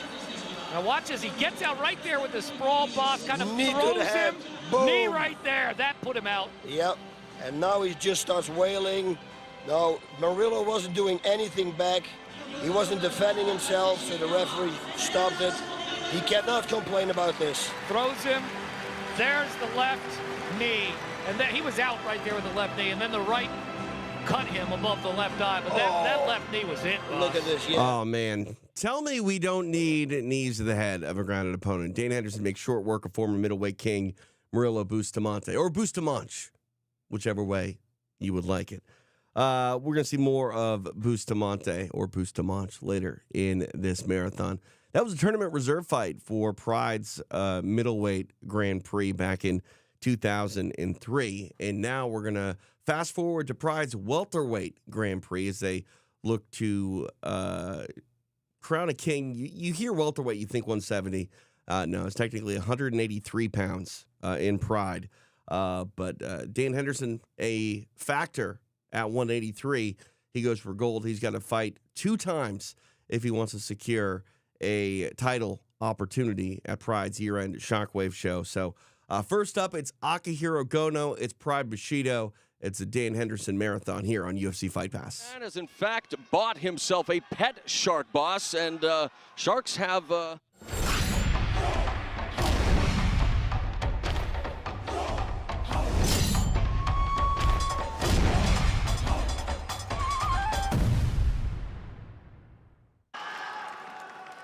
これより第11試合を行います。青コーナー180センチ、82.9キロ。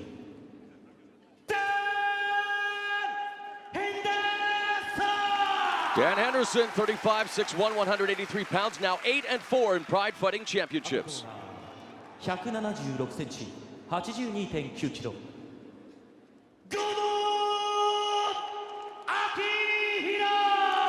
Akihiro lights out Gono's 35'9", 183 pounds. He's now 2-1 in Pride.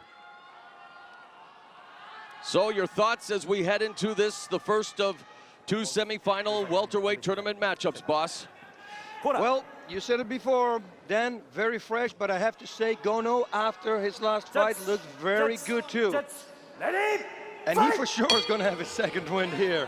And he, of course, very aware of Henderson's patented right hand. You can talk all you want about his wrestling skills. Just ask Rio Chonan about Henderson's right hand. And already sending it out, testing the waters, puts him down. Oh, nice there. Nope, very good control here by Gono. Something happened while they went down. Maybe an accidental headbutt, boss. As you can see, both of them nursing their wounds. And we have a lot of people here watching, but we have this big fly. Oh, here we go. Let's see what happens.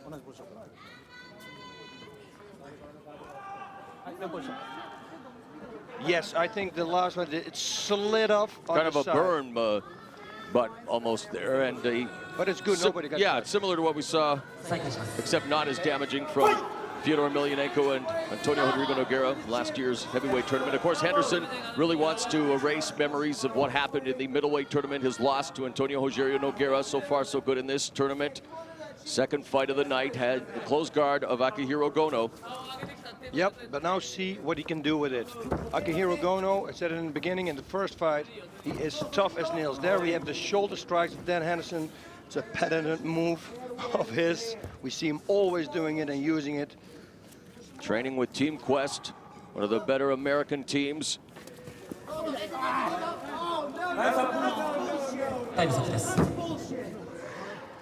And again, now Gono says that he has a headbutt from the corner of Dan Henderson. They're not familiar with it. Maybe we're going to see a replay. Matt Lindland in the corner questioning that. Henderson receiving a yellow card from the official.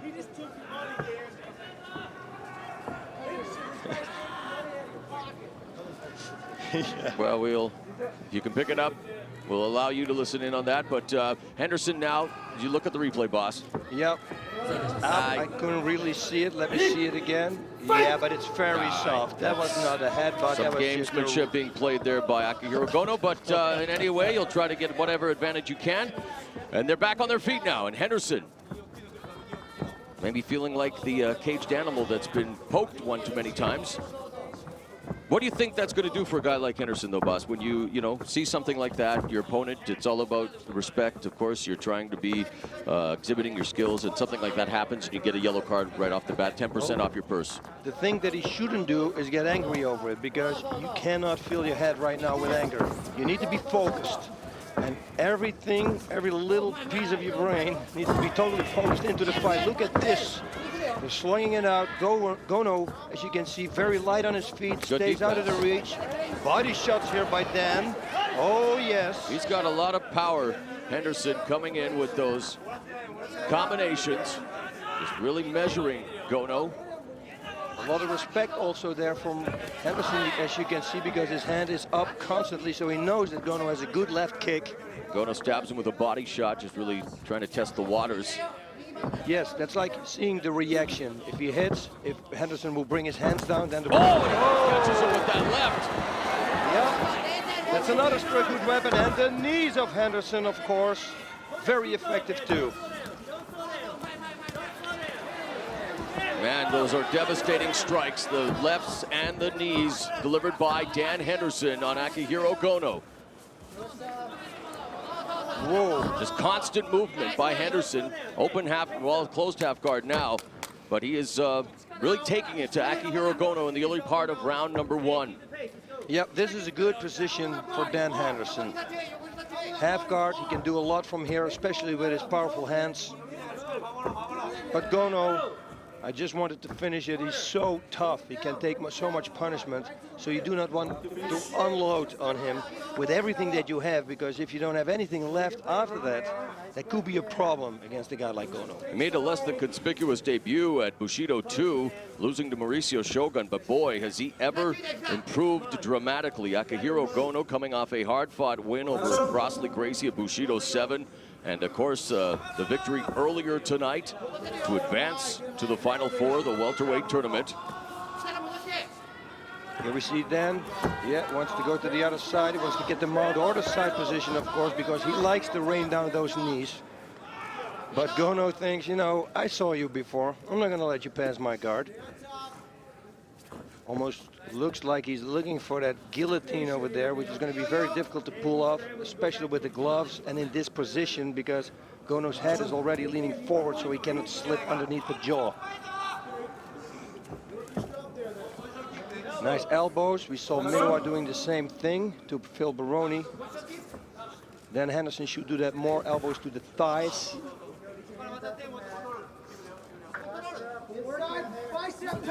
Nice shoulder strike delivered by Henderson, and we've seen him use that on many occasions already in this, the first round. Gono, of course, defeating Daniel Ocasio in the first round of this welterweight tournament, while Henderson eliminated Rio Chonan in lightning quick fashion. 22 seconds, the referee bringing them up to their feet, boss. But look at this. Henderson stands up against a champion in kickboxing.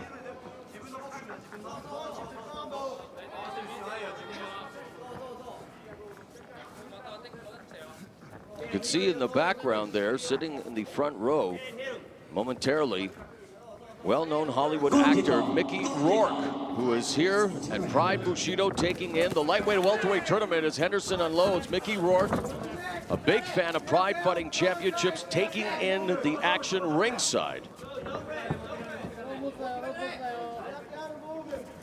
Now Henderson, the accomplished grappler here, boss, looking for the takedown. Yep. And since he's so good in it, he probably will get one. But that's probably because Gono's very slippery, moves to the side all the time. You see, here we go already. If you lock him up in the corner, that is not where he wants to be. He probably is going to try to get out now again. Well, the referee took care of that. And in Bushido, of course, with the 1 10-minute, 1 5-minute round, the, again, mandate is action. So they really want to speed things up. The referee putting him back in the center of the ring, breaking it up out of the corner, and now Henderson measuring him up. Gono awaiting, actually. Looks like Henderson's going to attack here. Gono backpedaling, maybe trying to lure him in, boss. The early kick, they both had the same thought process there. Yep. Oh, nice kick by Gono. That's why that right hand of Henderson was up all the time. That was the respect that I said. There's a mouse developing under the right eye of Akihiro Gono. You got good eyes, my friend. Not really. I'm the one wearing the spectacles, not you, buddy. Nice small knee delivered by Henderson. Snap his head. The referee moves in once again. What does Akihiro Gono have to do to start asserting himself here against Henderson? I mean, Henderson, a well-known mixed martial artist, the experience factor, of course, looking for the takedown again. But Gono, with the balance there, thwarts that attempt. And now we're not seeing Gono unload like he did against Daniel Ocasio. To what do you attribute that to? Is it a case of Henderson not allowing him to, or is Gono just not feeling comfortable yet? Not feeling comfortable yet. And, you know, if Dan hits you with that right hand, you're going down. So is he respecting that right hand too much? Yeah, too much, of course. You cannot make a mistake. If he doesn't respect it, then he's going to walk on it. It's going to be over. Lights out. And that's what his nickname is, Lights Out. And of course, he wouldn't want his nickname to come back and haunt him here in the semifinals of the welterweight tournament. And you see what Dan does all the time. If he throws that right, he's looking down. So it gives you the feeling that he's going for a right straight to the body. But then he comes with an overhand right. Oh, and Henderson able to score with that 1-2 combination through the guard. Has Gono again on the heels of his feet in the corner and opening up with a combination. Shots. He's got him down. He's got him down. Can he finish the fight? Yes, Henderson, Henderson has advanced to the finals of the welterweight tournament at Shockwave. Dan Henderson, one step away from becoming a Pride World Champion. One step away is Dan Henderson from becoming a Pride World Champion, as Marinello said, and that one step away goes through Murilo Bustamante, who we already saw Dan dispatch in lightning speed fashion, but now they got to run it back. This time it is for the Pride Welterweight Championship. So let's see how this one goes. It is Murilo Bustamante and Dan Henderson once again here on UFC Fight Pass.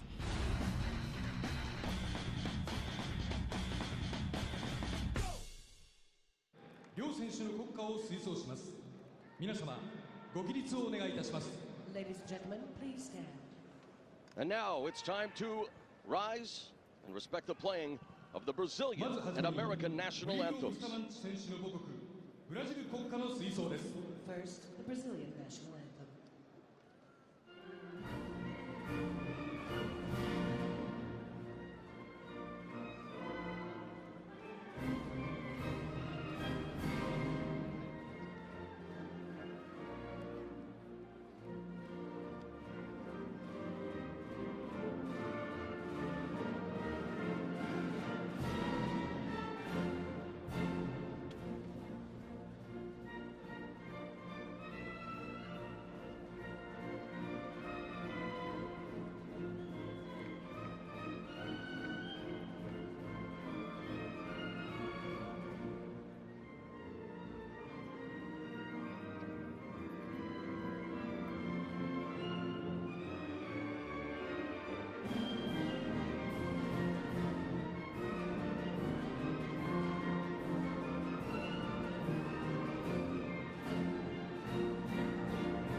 続きまして、ダン・ヘンダーソン選手の母国、アメリカ国歌の吹奏です。And now for the American national anthem.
You can cut the tension here in the sold-out Saitama Super Arena with a knife.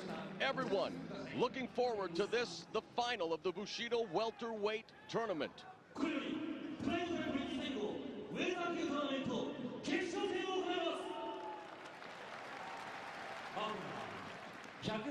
センチ、82.3キロ。 Murilo Bustamante! Murillo, the Professor Bustamante, is 39, 6'1", 183 pounds, 3-3 in Pride Fighting Championships. 180cm、82.9kg。Dan Hollywood Henderson, 35, 6'1", 183 pounds, 9-4 in Pride. A two-time Olympian. In his first discipline of wrestling, of course, Murillo Bustamante, a Brazilian Jiu-Jitsu wizard. A rematch here, Frank, tonight. A controversial bout they had at Total Elimination 2003. Henderson with the flash knockout of Bustamante. Bustamante continues to contend. It was a headbutt that led to Henderson's victory. Well, you know what? It's a new fight. It's a new day. This is for the final. This is for the World Championship welterweight division. It's time to forget anything that happened in the past and just concentrate on what's happening in front of you right now. Neither of these gladiators has lost at 183 pounds. History about to be made in Pride Fighting Championships as the Bushido Tournament welterweight final is underway.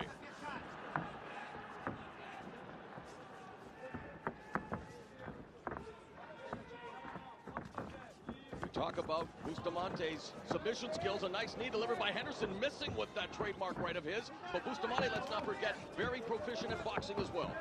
And an excellent job when he was a younger child to go ahead and fight what we consider in America gold gloves. Did a great job. Oh, Dan with a great reversal on that sweep there to end up on top. Great work. As I was saying, Bustamante spent a lot of time in the gold gloves boxing, working on his hand speed, working on his game when he was a younger child. And of course, has brought it back now. He's in mixed martial arts. Henderson changed up his training for this fight, working with the likes of Mayhem Miller, Quinton Rampage Jackson, Rio Chonan, and Dean Lister. And that name definitely raises some interest. Lister, of course, a Brazilian Jiu-Jitsu expert as well, having spent time in Brazil. I'm sure he imparted some of his wisdom to Henderson in preparation for another BJJ whiz in Murillo Bustamante. Yeah, absolutely. And Dan's doing a good job right now of trying to maintain position, keep his arms short, keep his head away so he doesn't get caught in any kind of submission right now. Has to watch the up kick from Bustamante, and the referee has seen enough. He's going to bring them back up to their feet. Bustamante thought that Henderson would try to keep the fight standing. Bustamante feels really good in his stand-up, but of course is looking to finish this one on the ground with a submission, and he tags him with that jab. Great strike, great straight jab. Amazing, slipped right through Dan's defense. Again, under Bushido rules, 1 10-minute, 1 5-minute round. Nice single leg takedown there by Bustamante, and immediately countered with an up kick. And we've got action here now as Henderson goes in, closes the distance, but a great way to kick off a tournament title fight. Wow, this is amazing. Both these guys are trying to use their best attributes. Dan trying to use his Greco. Bustamante trying to use his foot speed for his long straight punches, using his height a little bit to his advantage. I like to see what they're doing right now. It's good. Two of the best fighters on the planet at this weight class. Not really surprising that they find themselves contesting the Pride Bushido Welterweight Championship. I got to tell you what, right now it looks like Bustamante is a little bit more relaxed. Whether he truly is or not, he's selling a little bit better with bouncing around, keeping his feet light. He seems to be a little more relaxed than Dan is. I wonder if that's actually true.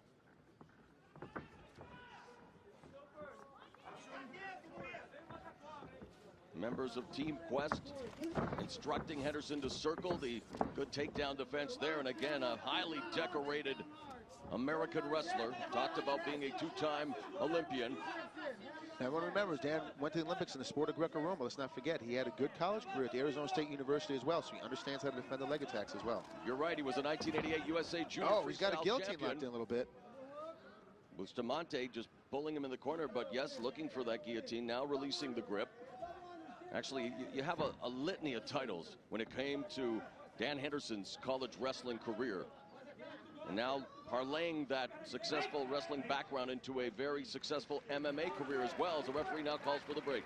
Gets him out of the corner, wants to see a little bit more action. I agree with him.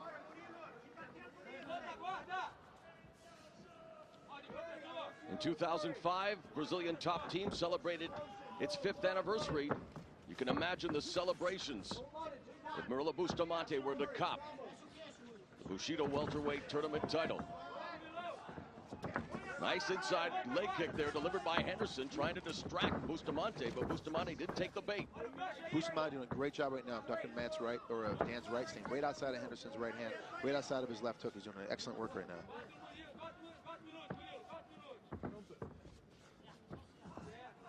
cautious opening few minutes. In this first round again, with so much on the line, so much at stake. Each of them wanting to stick with their game plan in hopes of landing that championship belt. He's measured up from that big right hand, just trying to get it landed in there. Now you can see Bustamante trying to pummel the inside, breaking that grip as he now turns the tables, and Henderson now being moved into the corner by Bustamante. But you're right, it really a stalemate here between Henderson and Bustamante, looking for the inside trip. Bustamante brings him to the ground. Great job by Bustamante right there to get Dan to the ground. Just sidestepped a little bit. Dan got caught with his feet flat.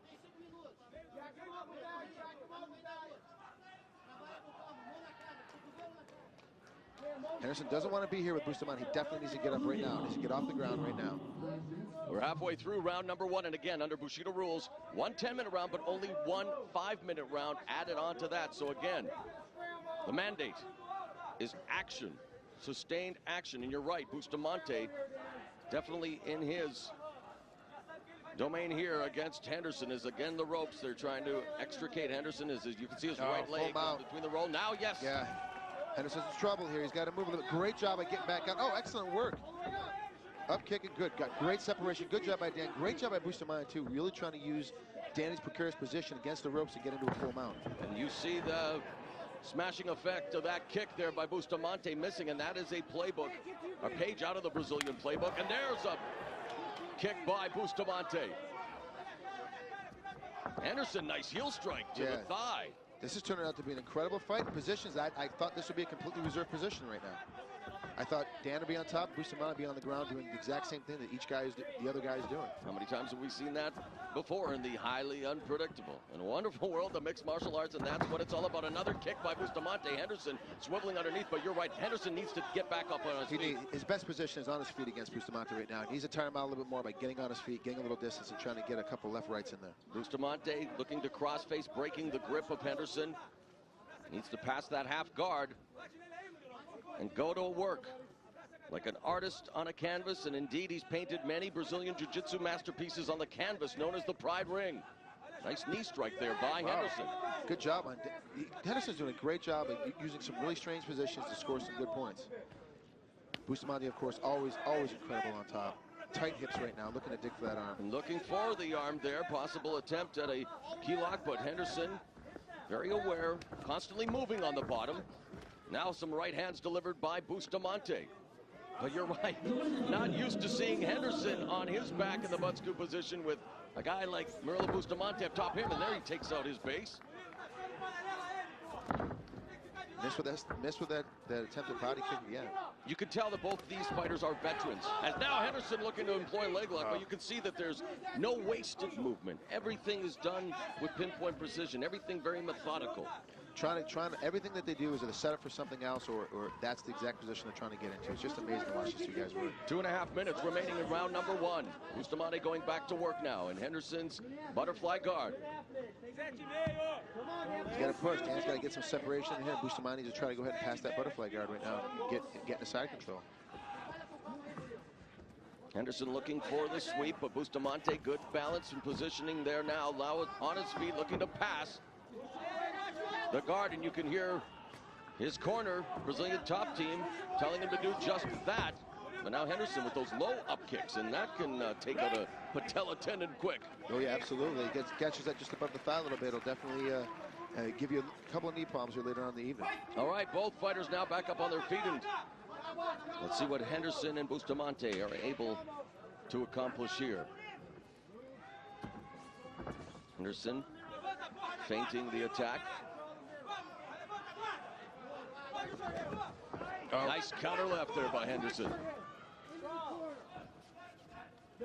He's a step and be aggressive with his throws right now, Henderson does. You can't let Bustamante see. Got double underhooks. It's an interesting, the accomplished Greco-Roman wrestler having some troubles right now with Murilo Bustamante. He really is. It's the second time. Oh my, it's the second time he's been taken down. I'm completely surprised that he's able to take him down as easily as he has. Now Bustamante picking up the intensity, delivering those strikes. Now Henderson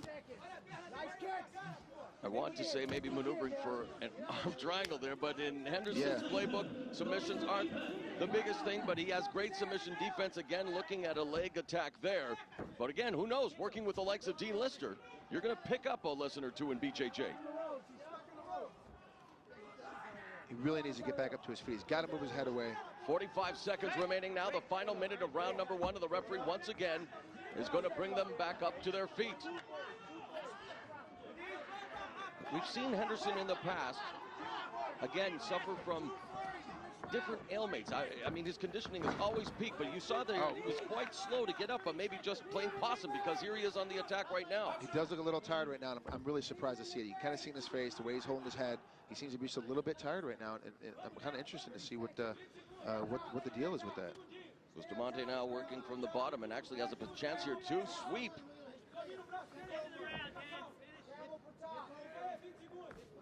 He rolls to his right, but there is the bell to signal the end of round number 1.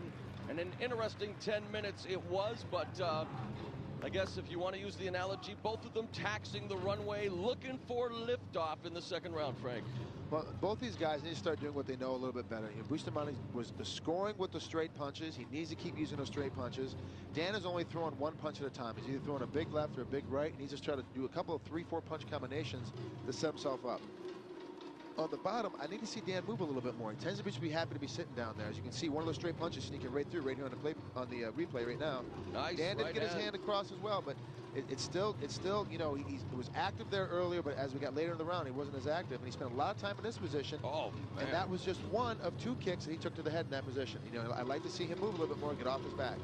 And that kick grazing the side of the head, maybe not lucky for Henderson, didn't get the full effect of what he had planned, but again, a scoring blow nevertheless, and a good first round.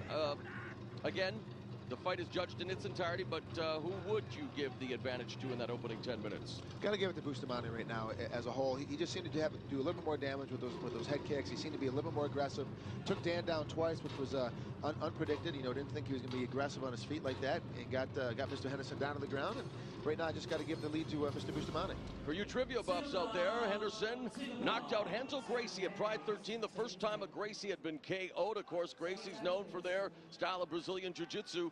Murillo Bustamante putting his own spin on the great art known as the gentle art of Jiu-Jitsu, and so far giving Dan Henderson all he can handle as the final round is underway. We are 5 minutes or less away from crowning the Bushido Welterweight Tournament Champion. Just so you know, Mauro, if you've ever been rear naked choked or armbarred or triangle choked, there's nothing gentle about it. Nice uppercut there by Henderson as now he takes the fight to Bustamante, and there you see him. Great back job. into the guard as it looked like Bustamante's momentum was going to put him on top, but a great job, like you say, of Henderson recovering. What that happened in that point is that Bustamante kind of stopped. He thought he had the takedown. He stopped about 75% into it. Dan never gave up the position. He always wanted to fight his way through it and ended up on top. But he needs to pass the guard here now, and with the open guard, an up kick finds its target, but here's an opportunity now for Henderson to try to sidestep the bicycle kicks of Bustamante and get into side control. Not going to get an opportunity. Referee going to bring them back up to their feet.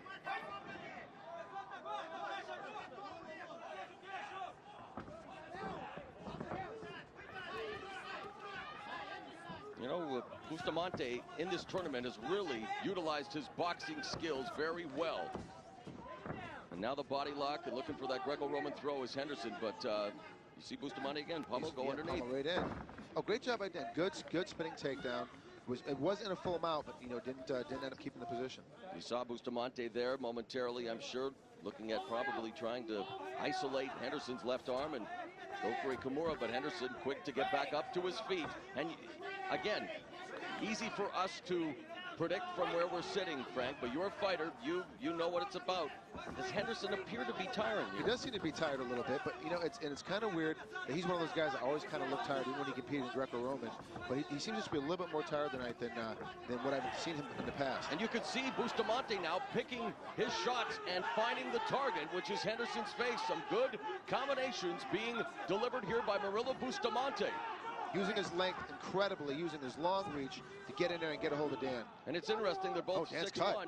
Yes, Dan's he was cut. cut from one of those blows that in the previous sequence, being the same height, but you're right, Bustamante with the reach advantage. Closing in at the midway point of this, the final round for the Bushido Welterweight Tournament Championship. Henderson holding a victory, albeit a controversial one, over Bustamante. Bustamante hoping to bring that tournament title back to Brazil. I'm truly amazed right now with Bustamante's skill on his feet, using his straight punches. The game he's been playing so far, his strategy against Dan Henderson has been incredible right now. And he's neutralized Henderson as he has him in the corner. Doing some cosmetic work there, cleaning up Dan Henderson's face. And Henderson, I think, even asked the referee something there, and I'm not a lip reader, but I wondered if he asked him. Oh, wow. There's a nice right hand by Henderson. Oh, he's rocked. In the knee. He's rocked. Oh my gosh, that was incredible. That was a great series, and look at Bustamante still having enough position about him to grab onto Dan to get himself recovered. And it's interesting, if Henderson did indeed ask how much time is left, if he wasn't saving himself up for this burst of events. We are now 3 minutes and 23 seconds into this, the final round, and Henderson looking to pass the half guard and go into side control, but yes, momentarily turning the tables on what has been a methodical performance by Murillo Bustamante. Did a great job, went into him with a couple punches, got him in the, need him in the head, hit him again, took him right down. I would like to see Dan Silva now and start to really try to do a little bit of ground and pound. Use that little bit of wrestler's control to hold that spot. But there you go, you bring up a point. He did land the right, landed the knee strike, and then now forced to stop here in the guillotine position. A couple of knees now, that brings Bustamante back down, although it looks like Bustamante just wanted to take it to the ground there. We are heading into the final minute. They have to unleash the fury within now, Frank. In this position, Dan can take his left hand, post up on Bustamante's head, and start weighing down. Henderson can start doing blows with his left knee if he can get post up on Bustamante's head with his left hand. Dan Henderson trying to deliver more knee strikes to the head of Murillo Bustamante. 45 seconds remaining now. Henderson with more knee strikes. Things becoming very great job intense on the break to go ahead and throw another right hand, and this is incredible. And the Brazilian top team corner there on their feet, shouting instructions out to Murillo Bustamante. Henderson now goes for the takedown. Good job by Bustamante. Good takedown defense. Excellent work on it. Move his hips around and keep away for Bustamante to keep it on his feet. We're 15 seconds away from crowning the Bushido Welterweight Tournament Champion. Is it going to be Brazil's Murillo Bustamante or America's Dan Henderson? 5 seconds left. We are going to the scorecards. And what a flurry to finish out the fight. And both respective corners jump up in celebration. Great sportsmanship there as the two gladiators embrace in the center of the ring. Oh, this one's going to be tough. Tough fight. It's going to be tough work for the judges to try to figure this one out. It was really, really close. Both guys did an incredible job. Both guys, at the end, started forcing their game plan. Of course, Murillo Bustamante, one was a little bit more aggressive, seemed to keep it together a little bit earlier. A great punching coming through here at the end of the second. Then that big right, brings him down, knee right in the face, knocks Murillo down. That definitely put Murillo right to his back. Great job with those knees. And the right is what set it up. When you look at the criteria, effort to finish the fight by knockout or submission, damage to your opponent, standing combination and ground control, takedown and defense, and aggressiveness. Don't mean to put you on the spot, Mr. Trigg, but I'm going to.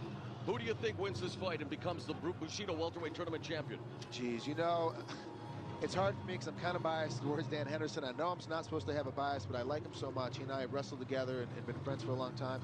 But I think Murillo Bustamante stole this one. You know, really was a little bit more aggressive to get the win. Appreciate your honesty, sir. And now we are going to go to the official decision. The crowd here at the Saitama Super Arena await the announcement.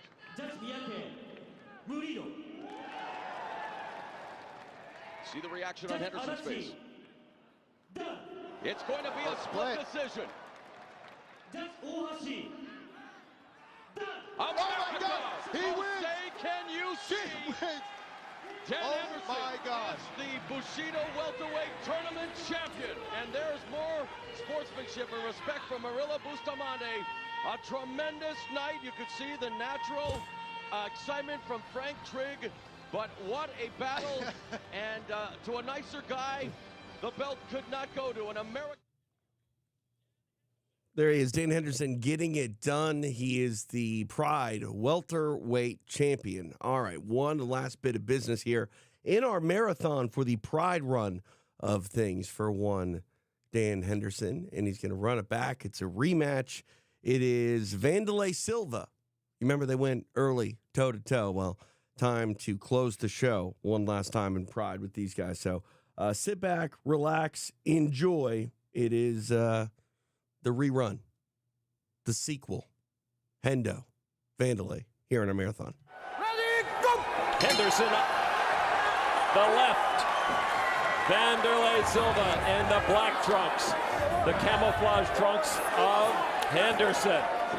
Opens up with a left inside kick by Henderson. I think he's going to want to use a lot of movement and then look for that big right hand of his. Wanderlei also gave a lot of respect to Henderson, I think, in that opening stare down. Oh, interesting. Henderson just slipped, and now Wanderlei trying to take advantage. This is one of the things I don't like to have my ankles taped in the Muay Thai style, like if you see Henderson is, because if you step on your heel, the tape doesn't agree with the canvas. It becomes a slick surface. It is going to be more slippery, and although one thing in Dan's defense, he gets a little out of control in there sometimes. When you say, Frank?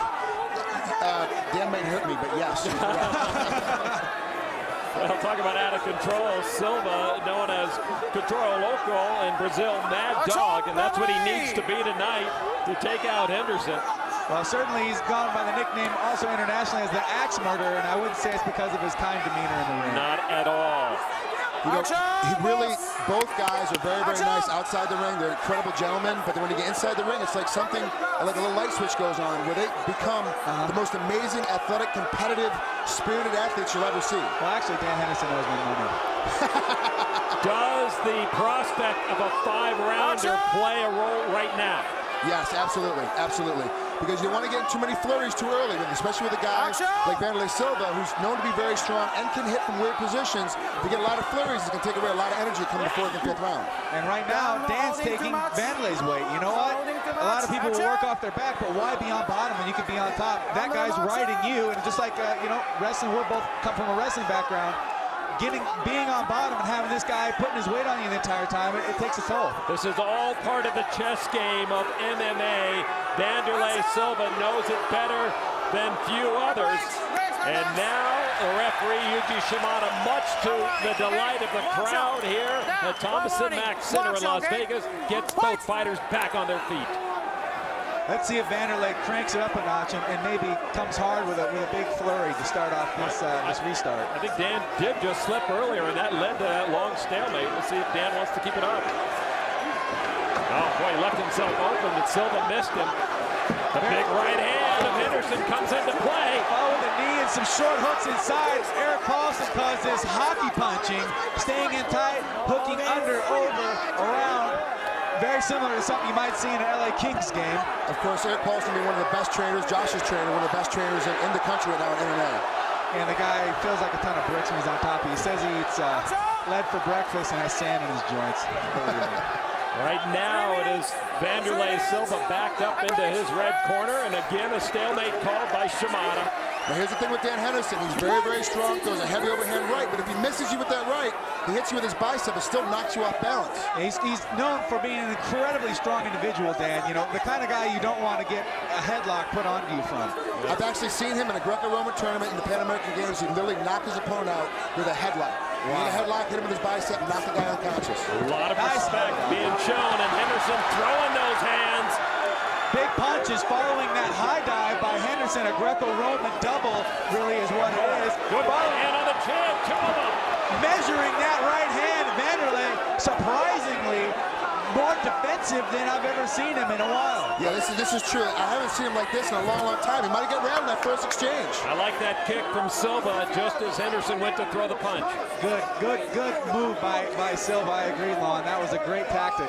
Now he needs to put a few more of those together and then follow up with some hands if he wants to turn the tide of this fight. Interestingly enough, Silva says he doesn't come into a fight with a game plan. He trains for everything, sees what the opponent gives him, and reacts to it. Now, I saw these guys train this week where they were out working out with me over at J-Set Jiu-Jitsu and John Lewis. They were upstairs, I was training downstairs. And one of the things that Wanderlei was working on was countering the overhand right with a stiff leg kick. So maybe we're going to see a little bit more of that here later on. And left hook by Henderson lands. Oh, and the right buckle pulls Silva. I think he slipped more than anything, though. Both these guys are starting to swing real widely. This is uncharacteristic of Silva. This is putting Henderson in the pocket where he wants to be. I agree, and Silva, known for throwing blitzkrieg of short hooks, is doing it more so coming backwards than moving forward like he likes to, and Dan seems to be being more accurate with the shots on the feet, and if he can institute that counter low kick to the right hand, would be a good start. Why isn't Silva, the Brazilian Jiu-Jitsu specialist, putting this guy on the ground? Is it because Henderson? Oh, Henderson's right. He's hurt. Henderson's hurt. He's hurt good. Oh, nice flurry back by Henderson, though. What a way to end the round.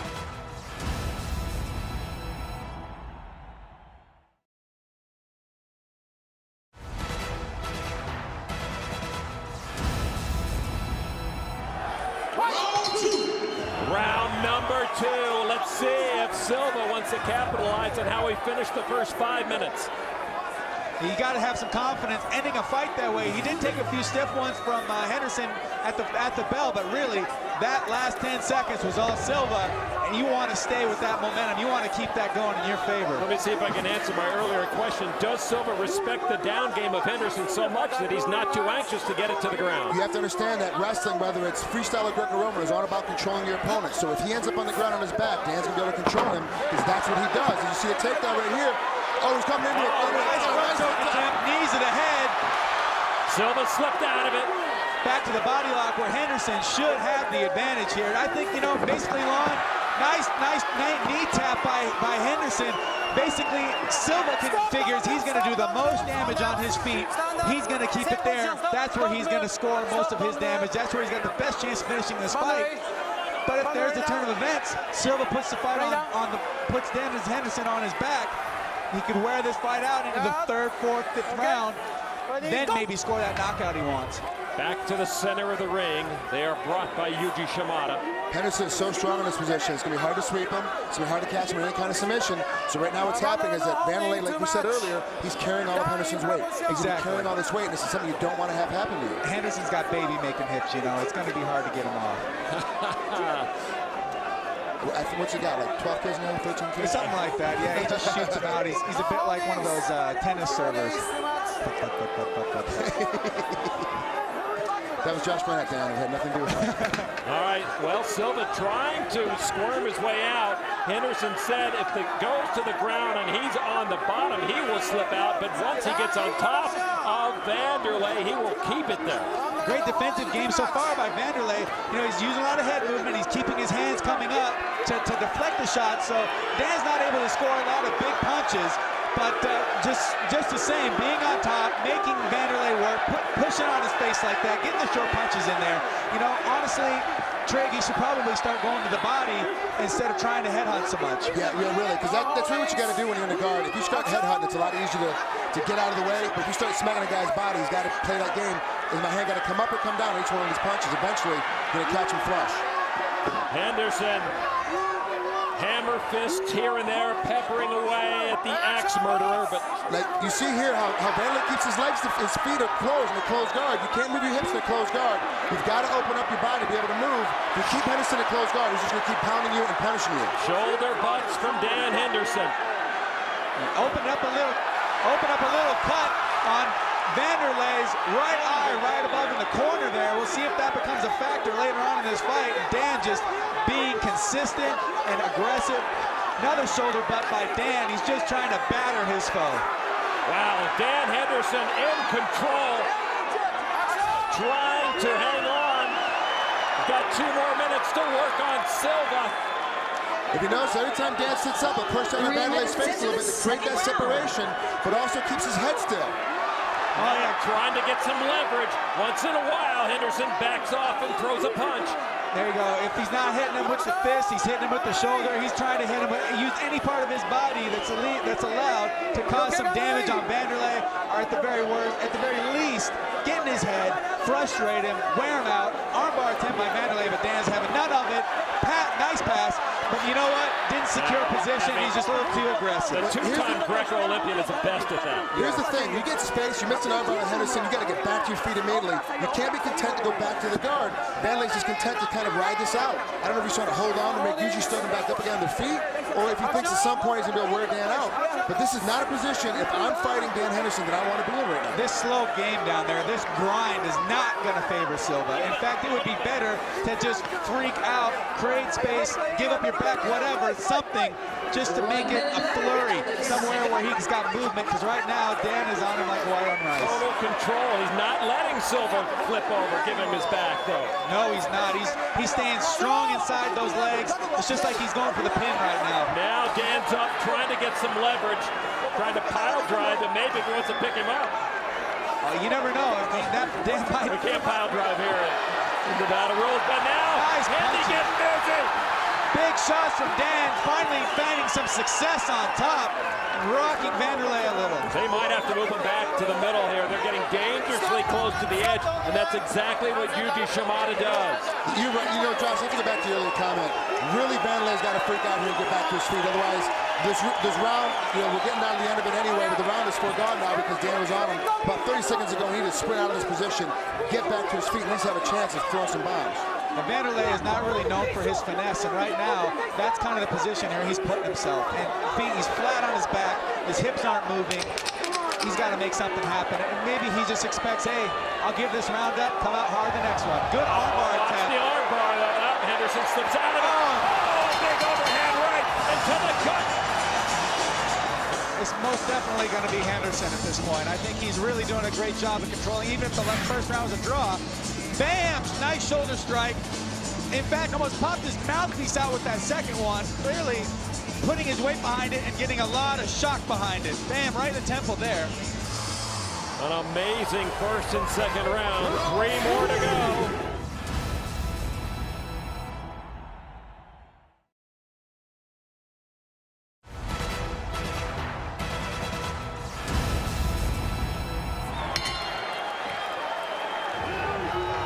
Is Vanderlei Silva just frustrated beyond speaking right now?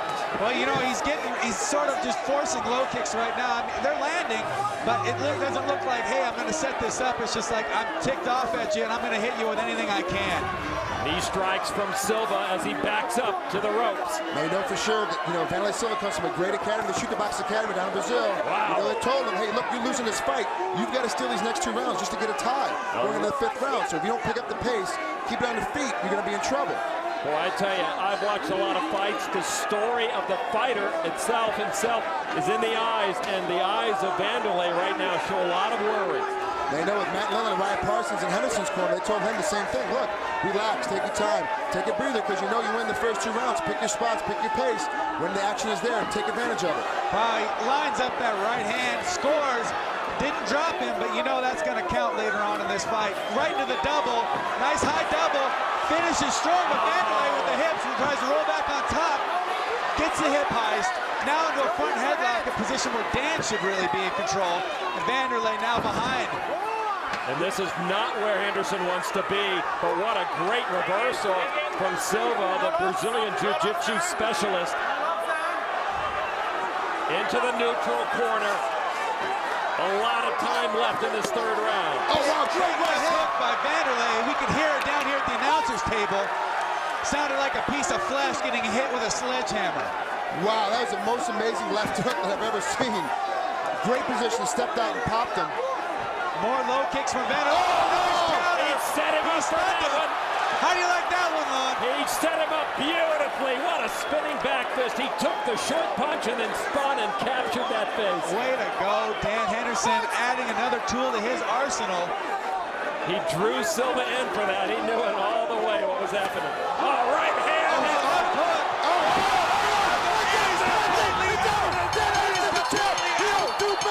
Dan Henderson owns 2 belts. He's got the middleweight. Oh my God.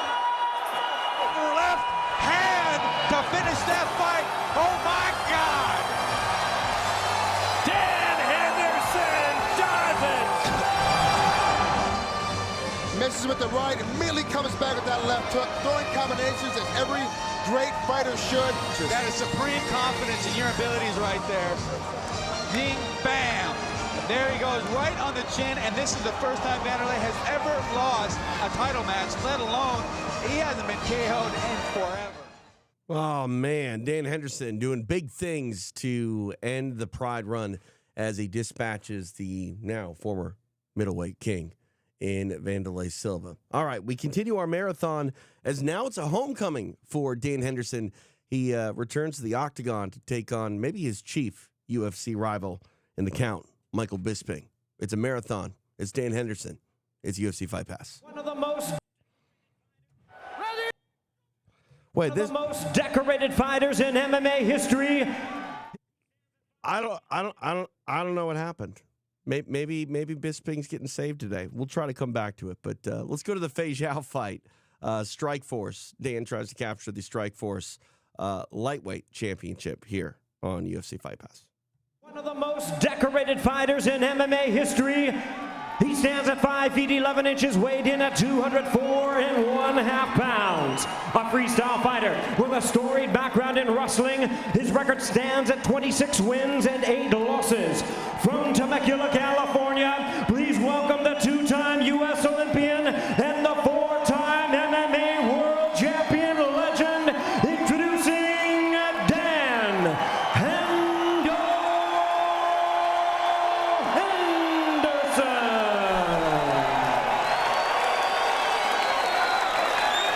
And his opponent across the cage, fighting out of the red corner, the defending world champion, standing at 6 feet 1/2 inch, and he weighed in at 204.5 pounds. A fighter raised in the disciplines of Brazilian Jiu-Jitsu and Muay Thai. His record stands at 10 wins, 2 losses, with 9 knockouts and 1 submission. From Rio de Janeiro, Brazil, tonight making his first defense of the title, please welcome the Strikeforce World Light Heavyweight Champion, Rafael Fei Zhao.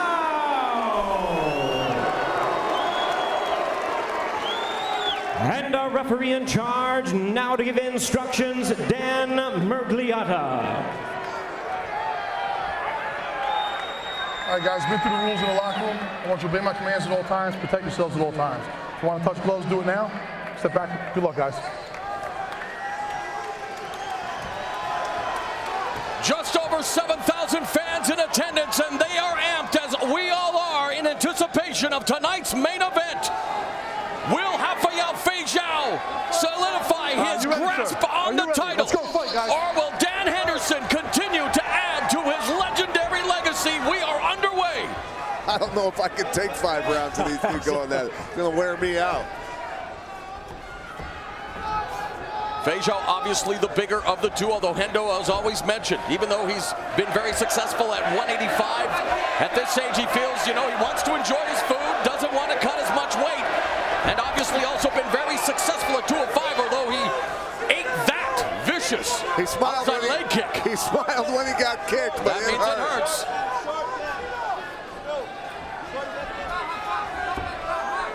A lot of respect here shown, and Fei Zhao came out and bowed to Dan Henderson before the fight. Big respect. Hey, Pat, what's that right hand that Henderson uses so well called? I think you call it the H-bomb. No, I think you do. If he hit me with it, I would. It's a trademark, and you can see he's locked and loaded, stalking the champion. 1 minute gone in the opening round. Fei Zhao misses with a wild left. Dan leaned in like he was going to let that right hand go. He's trying to get the timing for it. It's funny, you could say there's another kick to the lead leg. I mean, it's not like it needs scouting. There it is, that right hand, and Fei Zhao now knows what it feels like.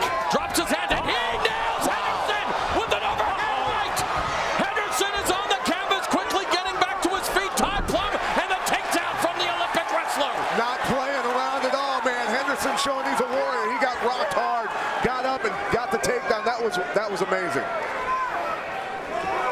Fei Zhao, a BJJ black belt. His manager Ed Suarez telling us that as good as he is in the stand-up, his ground game is even better. And it's hard to argue when you are taught by them BJJ masters like the Nogueira brothers, Anderson Silva. And of course, even in his corner tonight, maybe not so much known for his BJJ, but tremendous striker Pedro the Rock Hizzo. Henderson's gathering his wits right now after getting dropped like that and getting the takedown. That was hey, I got to get this takedown or I'm in deep, deep trouble. Keep busy, he guys. got it. He can take a deep breath, gather his wits. Yeah, exactly what he's doing. Fei Zhao controlling the posture. And the hand position. He's trying to get that arm down so he can bring that right leg up. Right, for a triangle and armbar position. Once those knees come up, that's a dangerous position to be in. So it's Feijão who lands the first big right hand of the fight, giving Henderson a taste of his own medicine. And the crowd chanting Hendo in support of the American fighter.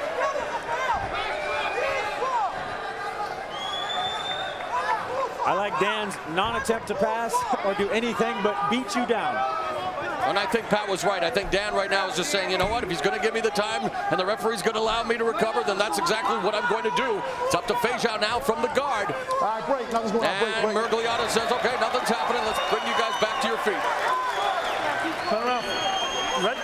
Ready? Again, Henderson has been the 5-round distance on 2 different occasions. Both times, unfortunately, lost to Quinton Rampage Jackson and Jake Shields.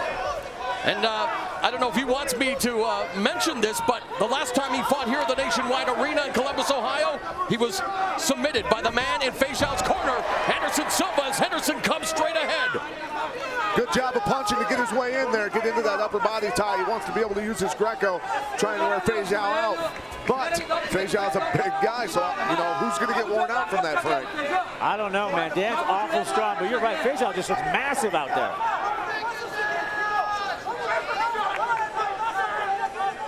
Anderson Silva yelling out instructions to Feijão, whose back is along the fence. Some knees from Hendo, and now Feijão looking to block the knees. Referee Mergliata wants to see more action as we head into the final minute of the opening stanza. Nice body shot delivered by Henderson. Knee from Feijão.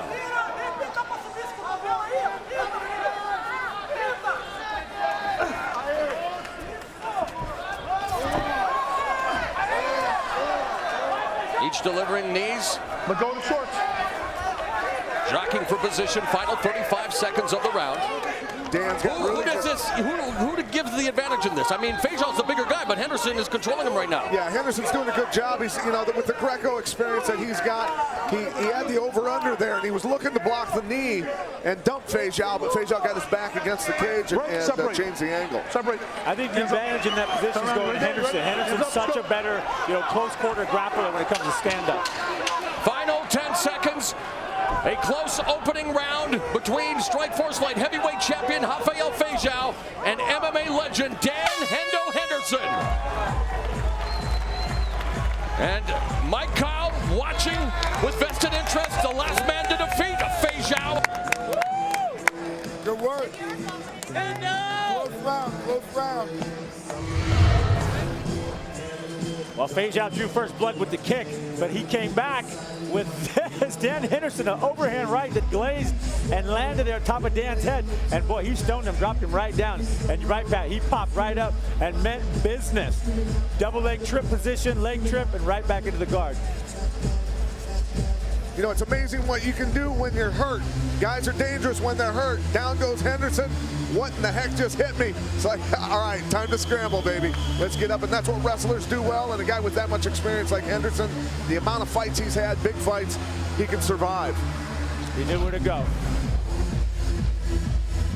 Kelly Hutcherson, Strikeforce, Rockstar Energy Drink Card Girl, of course, so many great fans here in attendance as well, so many familiar faces, and Feijão and Hendo touch gloves to kick off round 2, guys. Hendo, when it came to power strikes, according to CompuStrike, outlanded Feijão 8-5. Very close opening round, Pat. How do you score it? I'm going 10-9 with Feijão from the knockdown.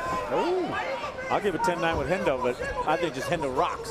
Ah, you're from California. That doesn't count.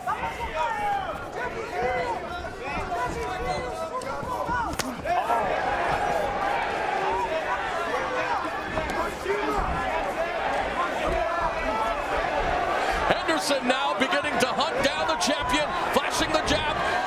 Feijão avoiding the overhand right, looking for the takedown. Nice defense exhibited here by the champion. Nice power fighting out of that takedown by Henderson. Hendo's got something in his eye, blinking his eye out a little bit. He just wiped it.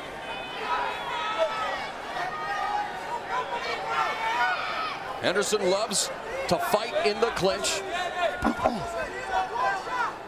Feijão, you can hear those shots to the body. Really not much happening here. Let's go. Now, I think Feijão, as the younger, taller, bigger man, it's on him to work this. It's on him to make this a long, fast, tiring fight. You don't want Dan hanging in there for 5 rounds. It's not healthy. Henderson picks up the single leg, going for the high crotch. And Feijão, just again, the bigger, stronger guy, able to defend it. Yeah, it was a nice transition from the single leg to the punch, and now he's got the over-under again. He's going to look.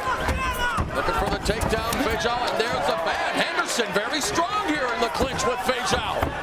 And the balance beautifully done by Dan Henderson in a top position. That's an Olympic wrestler for you right there, man. Getting them off their feet. Good luck.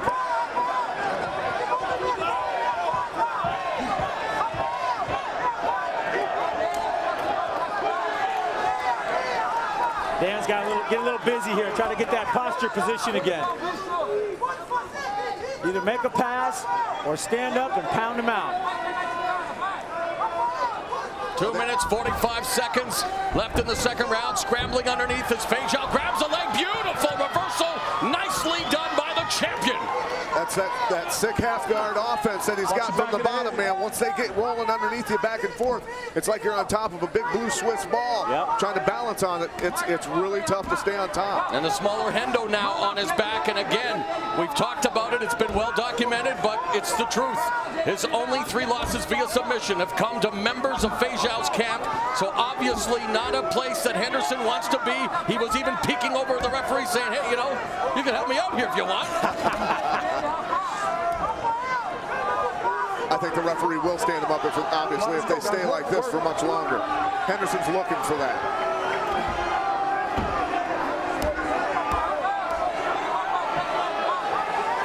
Do you think Feijão should try to pass? I think Feijão needs to get to work or they're going to get stood up. He wants to stay on the ground. Well, there we go. That's a smart move by Henderson. A lot of guys will go for submissions on the bottom and they'll miss them and they'll tire themselves out and the fight won't get stood up because of that. Well, he's only had 1 or make that 2 submission wins in his career, so it's not like he is a huge threat on the ground. Only when it comes to ground and pound, not submissions. High kick, raises. You got to set that up with a jab, and that would be money. Overhead right, and again, that wild left hook. I mean, it's got lots of power, but needs to do a better job of setting it up, right, Pat? He's throwing some heaters, though, man. You know, it's a good thing Henderson's getting out of the way of him now.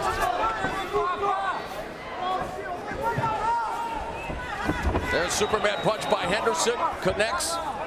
Doesn't follow up. 55 seconds now. Nice outside leg kick delivered by Dan Henderson. And there's another Superman punch. Didn't get through the guard of Feijão, and immediately Henderson closes the gap back into the clinch. Well versed here with his Greco-Roman background. He wasn't a 2-time Olympian for nothing, and there you see it. Now he's back in the half guard, though. He's got to pay attention. He cannot let Feijão get that left arm inside of his right leg and start moving him back and forth.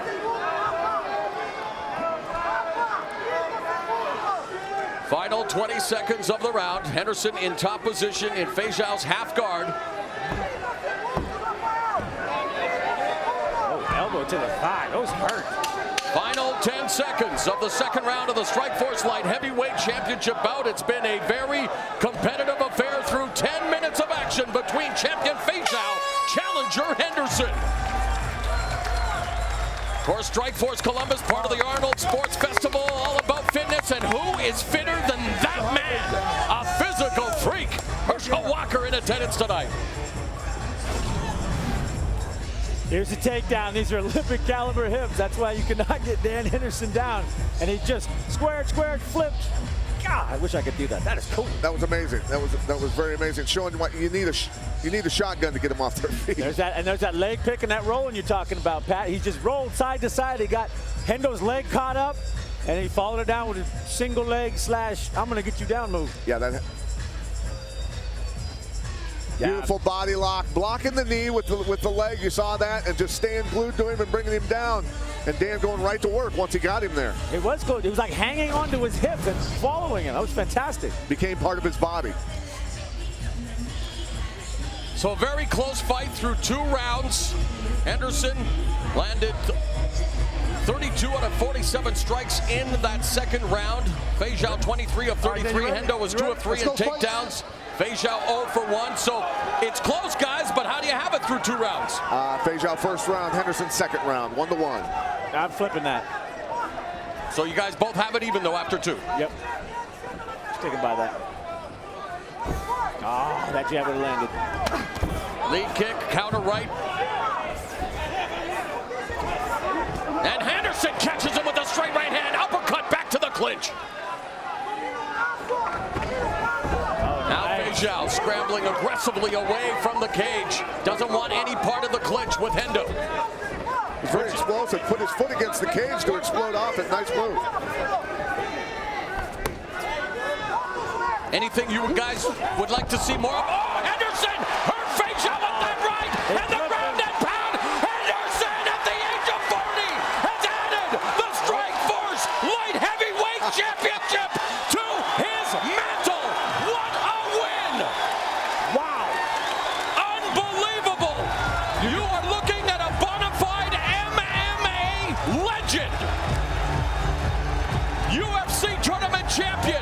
Pride 2 Division champion, and now Strikeforce Light Heavyweight Kingpin as he defeats Rafael Feijão, and the Strikeforce Light Heavyweight title jinx back continues.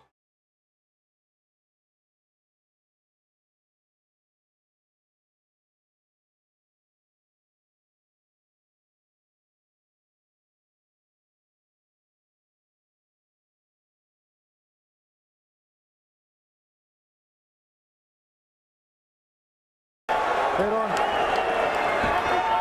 All right, gentlemen, we've gone over the rules in the dressing room. Protect yourself at all times. Follow my instructions. We're going to have a clean fight. Touch it up, make it official.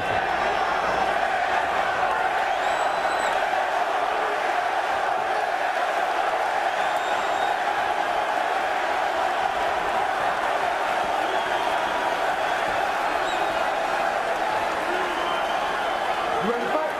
Ready. Let's go. Round 1. Fedor trying to jump on Henderson. Quickly. Left hook by Henderson. Backs up Fedor.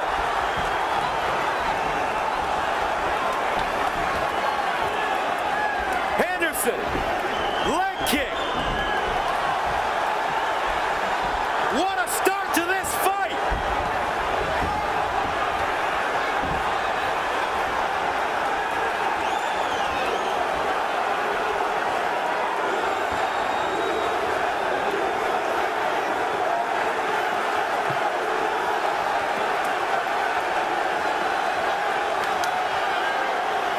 Blood already.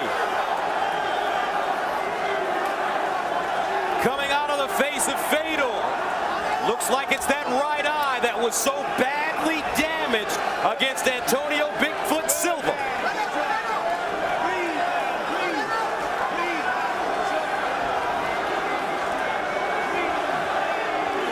Neither one of these fighters have ever been knocked out. An amazing atmosphere, an amazing statistic, Gus. Each of them in their 36th professional fight.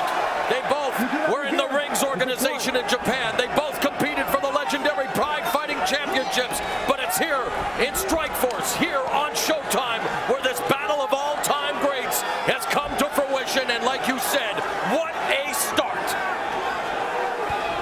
Henderson hit him with a huge left hook, and it backed up Fedor. He's bleeding now from his right eye. Fedor came out very aggressive until he ate that shot.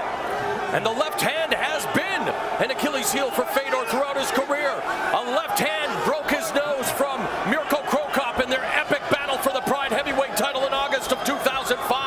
Brett Rogers broke his nose with the left hand. And of course, we saw what Antonio Silva did in eliminating Fedor from the tournament. But now we're seeing the clinch game. This is what Henderson is all about, the Greco-Roman Olympian. And this is also what Fedor is all about. In many ways, they mirror each other. And really, the size difference isn't all that apparent right now, Frank. No, it's not.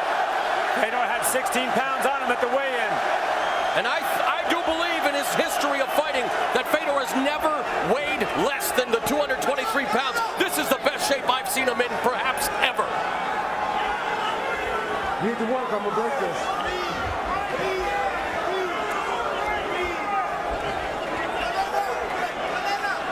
This is the game that Dan Henderson wants to play.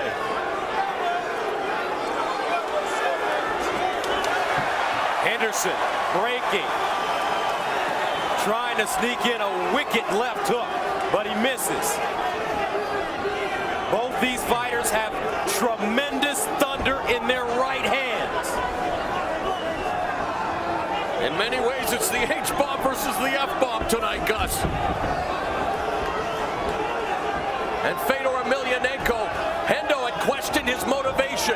I think there's plenty of motivation for Fedor Emelianenko if this start is any indication. Fedor coming in, right hand, and that backs up Dan Henderson. The right hand landing. Henderson telling us, I'm not going to knock him out. He's not going to knock me out. This most likely will be a fight that goes the distance, and there will have to be a decision made. Overhand right. Emelianenko rushing in. Henderson down. Fedor jumping on it. Beautiful escape by Hendo. Wow! Henderson scrambling. Whoa! Unbelievable! They stop it. They stop it. Henderson stopping Fedor Emelianenko in the first round. What a fight! Dan Henderson. And the roof is literally coming off the Sears Center. Dan Henderson with the biggest win of his career. Gus, you had just said neither of these two Hall of Famers had ever been stopped. Hendo just stopped Fedor Emelianenko. And now the question remains, Frank, where does the last emperor go from here? I don't know. Wow! I'm still shocked. Frank, that happened so fast. It'd be interesting to see what actually landed. Fists flying in this first round. And it was just seconds after Henderson had been rocked by Fedor Emelianenko. That's what makes it that much more impressive. You know, I picked Henderson to win this fight, but not like that. I didn't think he was going to shoot it out with Fedor and win.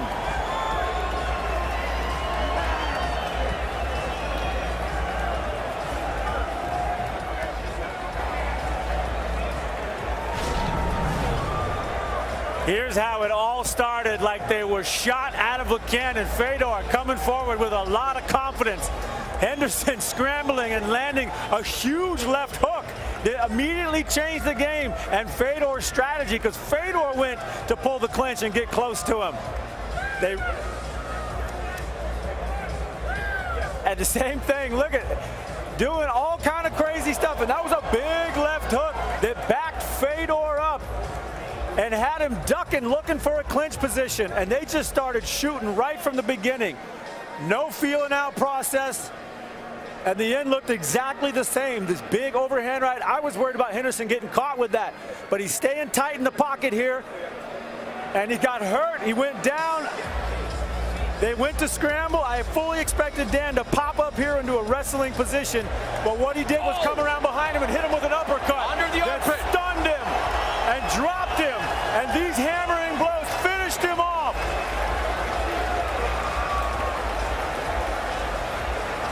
We got to see the end again, because it was fast and violent, and Henderson staying in the pocket, but getting hurt for it, backing up. I was worried about him backing up here. He comes right back with the scramble, reaches under the leg, pulls off a nice wrestling move, slips himself out, comes behind, and then one shot, pop! That uppercut right there, stones Fedor, and he can't recover before Henderson finishes him off. Wow! There's one last look, same spot, Henderson backing up. Wild striking of Fedor. Wild striking, getting hurt. But Henderson keeping his composure, popping up here in a wrestling position, inside the leg, out the back door. One shot, boom, shook the head of Fedor. Right on the jaw.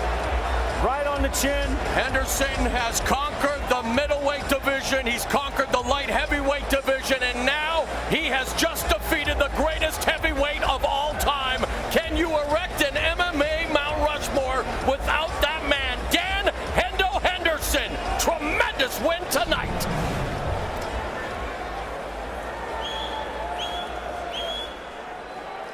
Well, fans, we have the time of 4 minutes, 12 seconds in round number 1. Our referee in charge, Herb Dean, stops the contest. He is the winner by way of technical knockout, Dan Henderson.